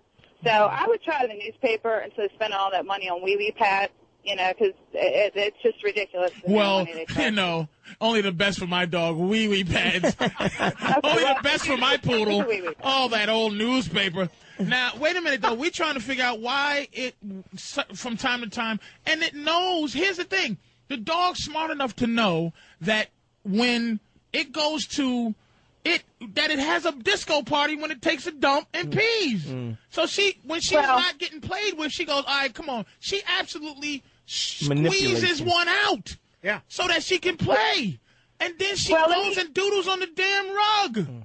Well, let me ask you this. Okay, when she doodles, does she go around and do her doodle dance? Do the whole circle thing? Because if you have to kick in the back legs. She's always sniffing around, though, but Bobby told me this, that dogs actually are embarrassed to doodle sometimes in front of people. Like, she only doodles when no one's around. Okay, wherever she's doodling that, you need to put a pee-pee pad there, okay? Start off by doing that. Plus, also, the scent is already there where she's doodling. So you need to try to, there's a lot of different products on the market that you can use to try to get that scent out of there, because she thinks, okay, well, I pooped here, and here I'm going to poop here again, because I did it before. So the scent's there. You need to try to get it out of the rug or whatever it is that you have down, at that particular spot where she keeps going. Right. And then, put a pad there, because, number one, she's going there already. But won't that have her think that that's her pee place? Like, Well, if I do- support that she's peeing there. Well, what you're going to do is move it gradually towards where she's supposed to go. First off, I think you're giving her a little bit too much room to run, being a young puppy like that. If you're giving her the entire house to run in, then maybe you should try to restrict it off to maybe a kitchen area, or maybe a laundry area or something like that, and try to keep her confined. Now, when you guys are out paying attention to her and she's and playing with her, then bring her out at that particular point. But maybe confine her to one smaller area. Make sure she has her pee-pee pads in there, and then that way she knows that that's where I'm supposed to be going. I'm going on the pee-pee pad, and right now I think you're just giving her a little bit too much freedom for being such a young puppy. Maybe And like let me you tell talking right now, Joyce. Jesus Christ. Do I have to put a wee-wee pad down for your mouth? Will you slow down for a minute? Jesus. Joyce, we got to take another call. Thank you for calling, sweetie. It's a lot of work. Why don't you just have a baby? I tried. I don't think I'm working. And Lord, that feels good. Hey, Chris, what's up, man? What's up? How you, man? Listen, that lady you just had on can't be a dog breeder. There's no way. All right. Nobody knows nothing. My family's bred dogs from the time I was like 5 years old. I remember teaching dogs to go to the bathroom outside. I'm going to tell you, your accent sounds like you really love animals. He's like, hey there, come here, Fluffy, I love you.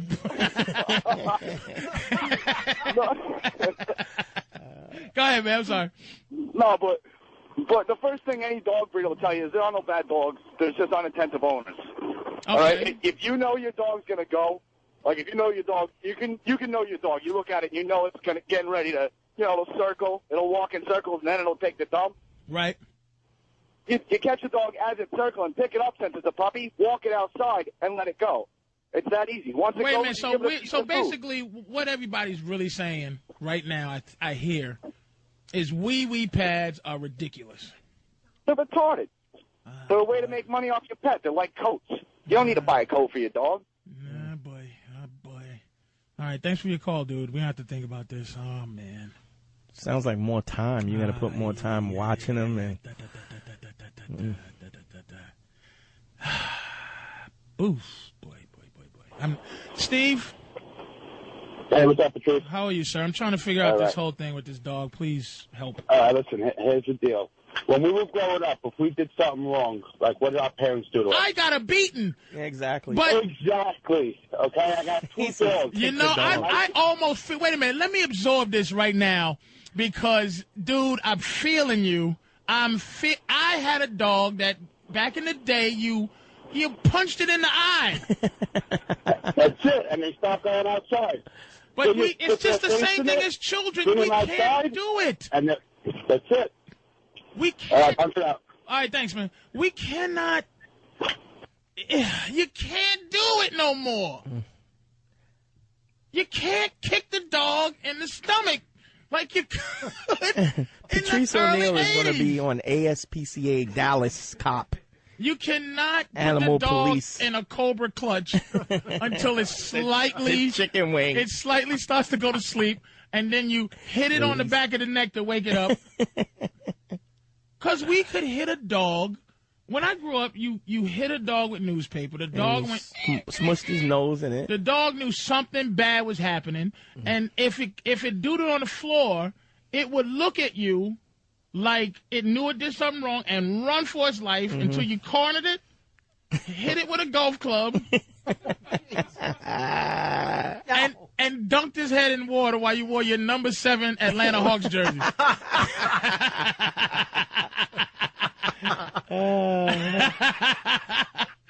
Oh, man. I'm going to take a couple more calls, man. Justine, make it quick, beautiful. What's your advice? Oh, no, I was just going to say you need to pay attention to your dog, because when we got our puppy, he was 3 months old, and we would keep him in a crate when we weren't playing with him. We always watched him, and we would take him out every hour in the beginning and give him a cookie every time he would go outside. And then he got used to going outside and going to the bathroom, and now he'll come up to us when he has to go and just, like, make noises and just do, like, a pee-pee dance, and then, you know, you got to and how old is your dog now, though? He's a year and a half. And he'll come up to you and go, "Mm." How long did it take you to train him? About like 2 weeks. Because you just got so it's 5 months. So it's 5 months. How much more time before I have to? You're supposed to keep them in a crate for at least a year when you're not home or when they're sleeping, because it gets them used to being, when they're by themselves, then they get used to and like keeping themselves busy. They don't get bored. And then later on, when they're alone, they won't chew up your house, because he needed, you know, he's a Labrador, so he needed to figure out how to keep himself entertained and keep the crate trained. All right. Yeah, I'm telling my girl to listen to this, because this is people helping her out, because it don't doodle on my rug. Thanks for calling, sweetie. We'll take one more call.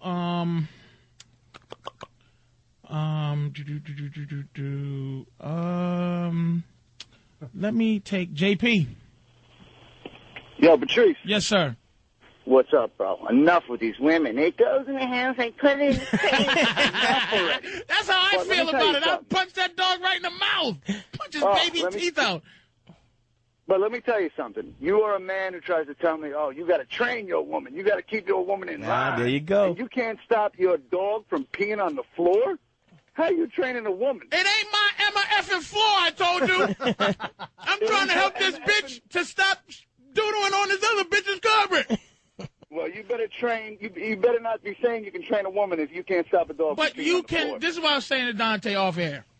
I can talk to a woman. They understand the communication in terms of, I don't catch my girl peeing on the floor and then grab her by the scruff of her neck and go, bad girl, even though actually. But what I'm saying is it's dog. I watched that season Milan, and he's gangster with it. Yeah, he's amazing. But I'm saying what you do with women is that it's a social thing. Dogs is this animal thing, even though the woman thing is animal too. Yeah. But you got to understand what I'm saying. What are you? I mean, you got to figure out what relates to what. Some pimps hit their women, and some pimps don't. I figure. The problem is you just said it yourself. You said there's a difference between, you treat a woman like a woman and then an animal is an animal. You're trying to treat like all these women saying, be nice and give it a cookie. That's treating like a person. It's a dog. If it pees on the floor, kick it. I'm out. He's got out of there. If it pees on the floor, kick it in. That's tough. Hey, oh, man. We ain't got to figure out. At least we're going to take another break. Hey, and when we get back, a special guest, man. Yeah. One of my favorite people in the world and comics to boot. JB Smoove will be with us after the break. Opie and Anthony, Patrice O'Neal, Dante Nero. And when I started comedy, it was 1992. And I came here in New York 96 or 97. And his legend was already... he preceded himself as he's texting somebody who doesn't really love him as much as I do. He's one of the guys that there's a few guys, maybe 4 or 5 I can think of, whose success, my success, hinges on his success. Right. Because there's certain people that have to be household names before they get their due. Before you can. Yeah. So the universe would be right. Right. And this young man is moving towards that. And quite frankly, I have to say this, president of racism, that white people have helped out tremendously, unfortunately, because he is king. King when I came here. Yeah. Comic. Yeah. Well-respected. Never heard he even slightly borrowed anybody's jokes like Dr. Dre did Leon Haywood. That's right. Originator. Today, by the way, is Unsung Sample Hip Hop Day. What? We are playing all unsung samples of hip hop songs, the songs that they sample from that people just don't know and understand that this is where it came from. But, ladies and gentlemen, drum roll, please. The great from what's the damn Baby Smooth the no. Till Death. Also, he plays one of the characters, the black family that was adopted from Katrina on Curb Your Enthusiasm. Ladies and gentlemen, the young, talented, good-looking, smooth-ass Jay. You can't even tell. The fact that you're saying chicken. You can't tell. Chicken patty. In the vegetable, what is chicken It's about Italian it? chicken. It's a soy product. What is it? It's Is it the texture? It's the texture, the man. texture that tastes Maybe like it don't chicken. peel like chicken does, Uh-huh. but the taste is they can make anything nowadays, man. You would not know the difference, man. I would come back in this studio a year from now, you'll be down to 180 pounds, man. You're like, you know what, JB? You really changed my life, man. Look at me, man. I've been the same weight since high school. That's what I'm saying. You've always been that big, Exactly. even when pork was in your life. You know what I'm saying? I fit kids' clothes, man. He got Crohn's disease. You kidding me, man? Look at me, man. Are you serious? JB looked the Look at me, same man. without the mustache at 12. I'm telling you, man, I have ran into cats from my high school, man. And like these dudes like grandfathers, man. They're like, yo, man, what the hell you been in a time machine? Look at you, man. You're the same weight since high school. Yeah. But you know what? I'm active, but at the same time, I'm eating kind of right. good, man. But hey, not to say I don't slip. Same drinking, same. Not to say I don't same slip. drinking. What kind of drinking? I don't drink, man. No, not liquor. A lot just of water. Just a lot of water, Just man. water. Water. You know what's good to you? Cranberry juice is excellent, man. Cranberry juice. And you know what? You gotta got a move. urinary Hey, you know what? tract infection? No, you know What what? are You do it too, though. What are you on your period? That's another thing, man. You got to move them bowels, baby. Yeah. Get some apple juice, man, in your system, baby. How about I'm telling you, there's nothing So we better going than easing the weight off than riblets, move your bowels, man. riblets, apple juice, and Have cranberry you juice. ever? That's That's good for you, man. Apple juice is great. Have you ever heard That of cleans you out. controlled? Apple juice cleans Have you you ever out. heard Yeah. of controlled diarrhea? That's controlled diarrhea. Never in my Apple life. juice? Like, apple juice, man, controlled diarrhea. How about man. Metamucil? That means you can control your diarrhea. How about Metamucil? What the heck, man? Don't start using stuff like that, man. Know why? It's supposed to be just fiber. Metamucil. I drink that You can like do that Kool-Aid. eating some good cereal in the morning, man. Apple juice, I'm telling you, man. Apple juice Apple run right through juice you. is the liquid Yeah. garbage man. Yeah. I'm telling you, man. It's the liquid garbage man. It removes it naturally. Organic. Controlled diarrhea. Organic. So now you don't do Control the your diarrhea, man. you don't do the Diarrhea, colonic. You don't do the colonics or nothing. No, like no, that. no, man. I'm gonna tell you, man. Controlled diarrhea. You don't do Diarrhea. a I'm telling you. I'll be the first one to tell you. Diarrhea is nobody's friend. I'm telling you right now. But In apple juice. its wild state. Right. But if you control your Chaotic diarrhea. if you can say, you know what, I got diarrhea, but I can hold it for another hour. But if you cannot hold your diarrhea, that's when you got a problem. Oh, I see what he's Controlled saying. diarrhea. I see what he's saying That now. means your bowels move naturally nice, man. It's a natural. Right. It's Yeah, a it's natural apple sickness. juice. Right. And don't be afraid to use. Don't be afraid to drink a glass of prune juice. You know what's good too? A prune juice Why diet, did you man. say For not 1 be? week. Wait a minute. Why did 1 you say week, man, not drink be a prune afraid, juice. JB? Don't be afraid, man. Don't be. But no, it's helping you out. It's helping you. It's doing you a damn favor. And afraid. Prune juice does not have to help you. Afraid You of don't have a what, contract. Of what aspect of it? Afraid of losing control of yourself. You know what I'm saying? Now, you can get, I'm telling you what. You can go to any restaurant and get sick and get uncontrollable diarrhea. Chaotic. Where you have to get your butt home before a certain amount of time. And you know what? Then you can have controlled diarrhea. Well, you know what? I'm going to drink this apple juice And I'ma because I just know stay home. this apple juice is good for me. Right. And I know it's going to move my bowels nice and smooth. Right. But if you go to a restaurant, you know, some Peking duck or whatever it is, and you get food poisoning, guess what? You have no control over what's going to happen to you. Oh, let me plug the show again. JB is going to have uncontrolled diarrhea tonight. Chaotic diarrhea. My paper down right quick because I don't, you know, I can control it, but I still have to lay my paper down. There's paper on the floor. He's going to be at Comics tonight, tomorrow night, 8 o'clock, 10 o'clock. That's Comics. That is on 343 West 14th Street in Manhattan. Numbers 212-524. Hold on, JB's going to the bathroom. 212-524-2500. That's 212-524-2500. JB Smooth, 2 shows tonight, 2 shows tomorrow at Comics. Let me ask you a question, JB. How you been in the game? How long? Oh God, man. Let me tell you something. Put it like this. I will say this much. I was around in the heyday of black comedy. I'm talking about when we turned that corner and Def Comedy Jam came 90? out and all that 90, good stuff 91. Yep. Well, I started in 92. When did you start? Oh, I actually started a few years around that time because I actually quit my job when my daughter was born. She was born in 93.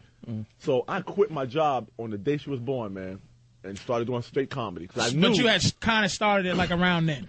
I started around then. Before that, because when I came to New York, you was already, it was you. The names for I guess you call it Chitlin Circuit, I suppose. Yeah. The names out there, it was you, Talent, of and course, Mike. And Mike. No, not the names I heard. It was JB. Was Talent was up there. Right. JB, where JB was the comics comic. Yeah.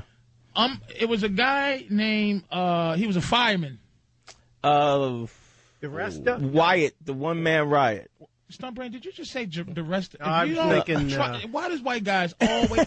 He was a cop. Don't interrupt blackness. How you just gonna throw out Nipsey Russell like that? Do you really know Nipsey Russell like that? It was Wyatt, the one-man riot. Wyatt was great. But you were no. I'm not even lying. JB was the when man. I came here from Boston, JB was that guy. He was the guy. He was the comics comic. People liked him. He was just originality, the whole thing. Now let me ask you a question. So you started in the Chitlin Circuit. I started in Boston, so it was more white clubs.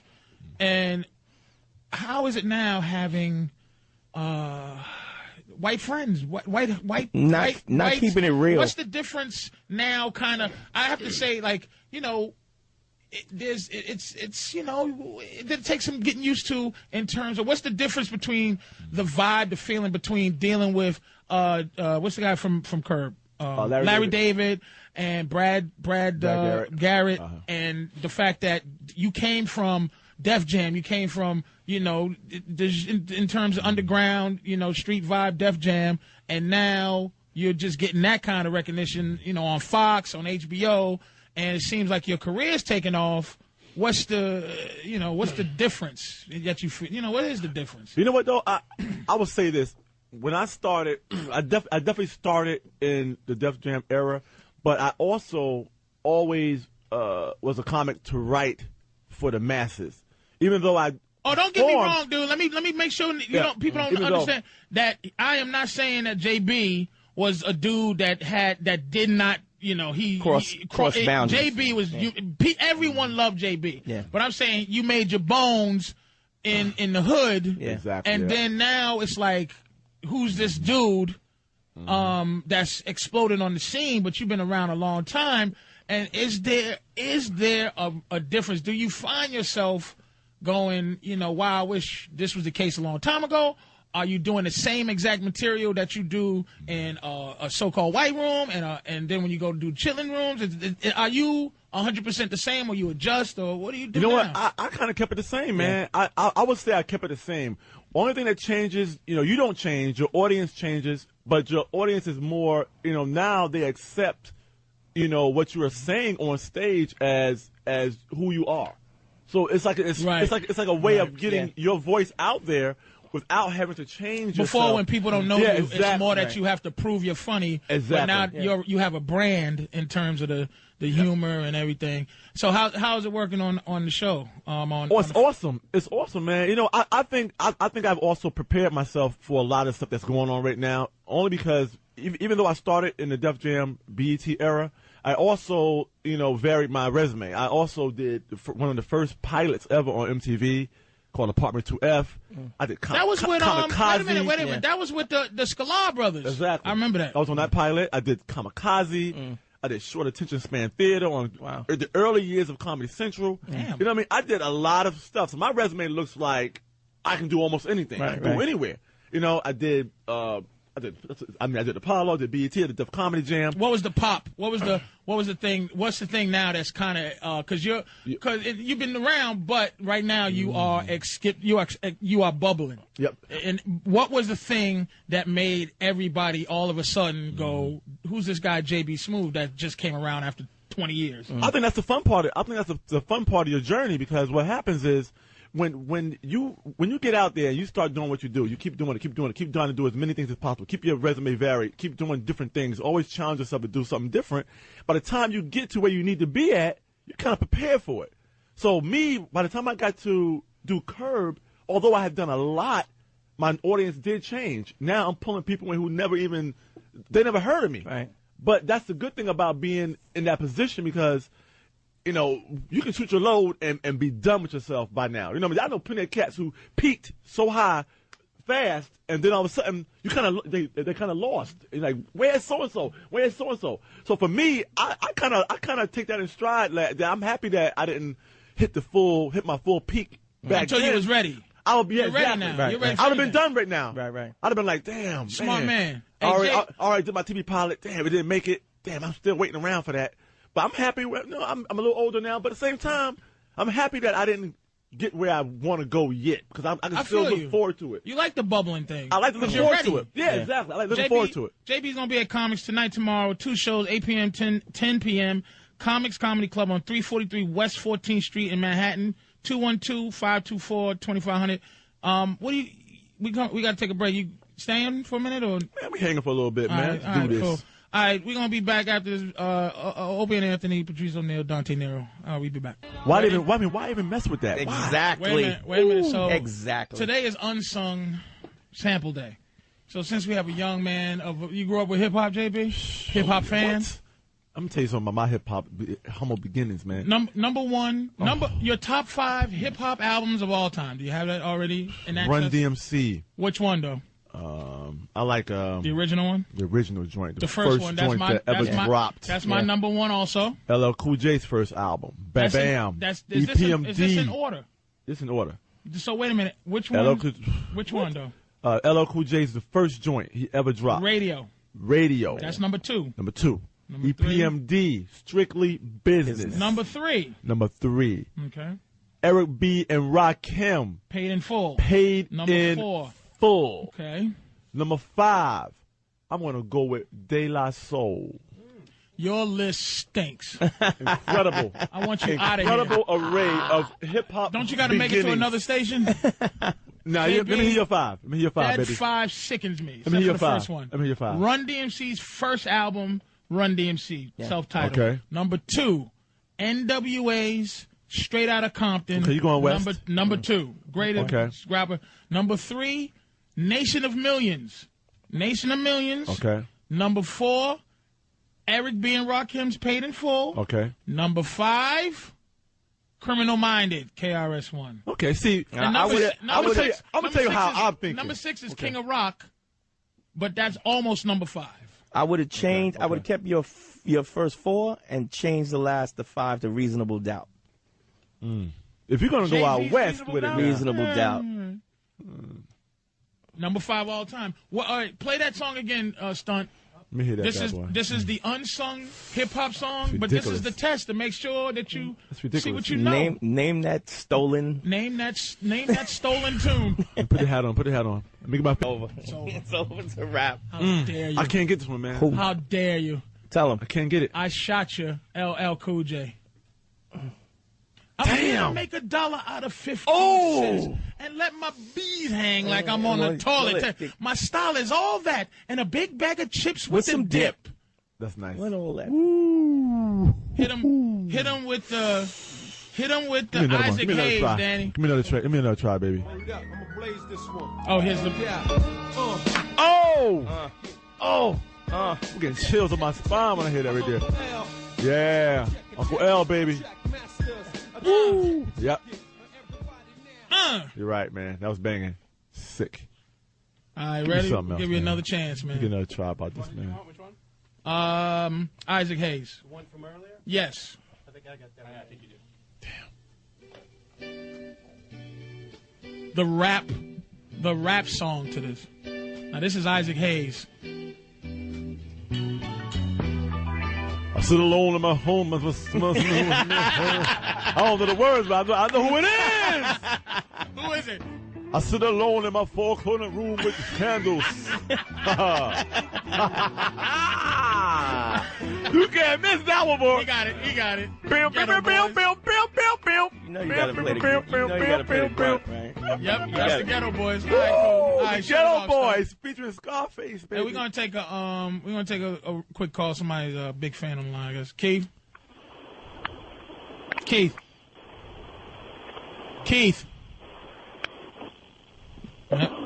you hear me now? Sorry, buddy. Can you hear me now? We try, Keith. All right, give him. Hit it. Uh-oh. Hit me with Wait a minute. else, Give baby. him. Ready? Give him Quincy Jones, Danny. Let's do it, baby. Let's do that. Let me see what I got. No, JB. I Let me see don't know. what I got. Let me see what I got. Let me see what I got.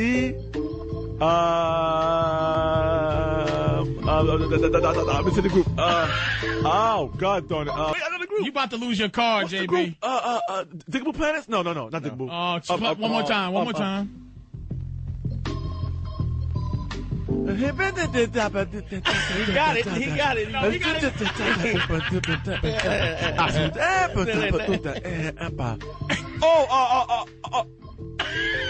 Hit him with it. You're killing him. It's the Far Side. Far Side. Darn it, man. I'm sitting here like. Play, hey, Danny, you got the, I thought it was Diggable first. You got the real song? You got the rap song? Passing Me By. Then I thought it was Main Source. I said, not Main Source. What is it? Darn it. Nice. Yeah, we Nice. enjoy. I'm asking, and I'm serious. Nice. I'm I was discussing. close though. I knew it. I was discussing with Dante that I may denounce hip hop. I'll tell you something, This is man. the rap song to that, by the way. When I tell you all the parties, see you came in from somewhere else. I was here when it was going down, baby. You don't understand, man. I used to have a fake ID. I used to be in the Funhouse, the Roxy, Danceteria. I used to stand online in the Roxy. The Roxy had this long corridor that went up into the club. Yeah. With the purple light, with the white gloves on. I used to be in the middle of the circle, pop locking and everything, man. With a fake ID going up in that bad boy. What? That's it. You know you gotta play the grunt. I'm from back in the day, baby. Oh man. All right, well, Oh. okay. Wait a minute. Hit him with the Daisy Lady. Okay. Let's do this, baby. Hit him with the Daisy. I'm getting there. You ain't got there once yet. We let you get away with the. Yeah, you're right. Yeah. Come on now. That's y'all went way back this time. New York, Mr. Roxy. He's pop locking. He's pop like he just did the wave. JB's going back by the dance of the song. That is Eighth Wonder by Sugar Hill Gang. Sugar Hill Gang, baby. But the song is called Daisy Lady by Seventh Wonder. That's Seventh Wonder, baby. Here's the one that's your namesake. Hit him with the grunt. Man, that's cold. Dude, this is unsung sample day. Oh, wrong one. That's all right. Wait, hang on a second. I don't know, JB. Drop it, baby. Drop it. Oh, Drop he ain't it. got one. You didn't hit one yet on the money. I didn't hit one. I have not hit one on the money. All right. You can't take it, man. JB Smooth. Name that. What song is that, man? He'll be at Comics tonight and tomorrow night. Public Enemy #1. No, what's the song? What's the song? Nation of Millions of Holders. No. JB Smooth. JB Smooth is up That's here the at album. Comics. Who once was a part of the hip hop community has now been It's expelled. just been relinquished. Oh! No longer keeping it real with his No longer German keeping it real, dog man. and the Man. pink nails. He'll be I at have been Comics out. Comedy Club. Tonight, tomorrow night, 2 shows, 8 p.m., 10 p.m. at Comics Comedy Club, Direct. 343 West 14th Street, 212-524-2500. JB doesn't like hip-hop anymore. Smooth. Man, I'm gonna tell you something, man. I love hip hop, man. I'm gonna tell you something. I'm not a big rap fan, but I sure am a hip hop fan. I don't believe you. I'll tell you some of my milestones, man. I done been. You just, baby. I got it. No. Are you how much time we got? All right, plug your show, Dante. All right, I'm going to be at the Eastville Comedy Club tonight and Saturday night, 85 East 4th Street in Lower East Side. 212-260-2445. For free tickets, call the club, 212-260-2445. and just say that you're an O&A fan. Mention O&A, you and get you a get free tickets. tickets. And I'll be at Comics myself the day after Christmas, December 26th, 27th. I'll be at the Comics. But right now, the young JB Smooth will be at Comics all this weekend. 2 shows Friday, 2 shows Saturday, 8 p.m., 10 p.m. at Comics Comedy Club. JB Smooth from Till Death, Curb Your Enthusiasm, your favorite comic. Ladies and gentlemen, O&A, everybody, thanks, JB, for coming, man, hanging out. Man, y'all awesome around here, man. It's good to see you, Jay. Y'all awesome. Thank you, everybody. Thanks, Sam, young Sam. Thank you, Sam. Danny. Thank you, O&A, Stunt. for letting Patrice O'Neal and Dante Danny. sing for you. And remember, Unsung Sample Day. You can't listen to hip-hop today. It's only the sampled music. Danny, can we go out with some type of something? You choose something, my friend. Choose your favorite out of all these today. Hey, it's O&A, man. Appreciate you guys listening today. Thanks, See you later. O.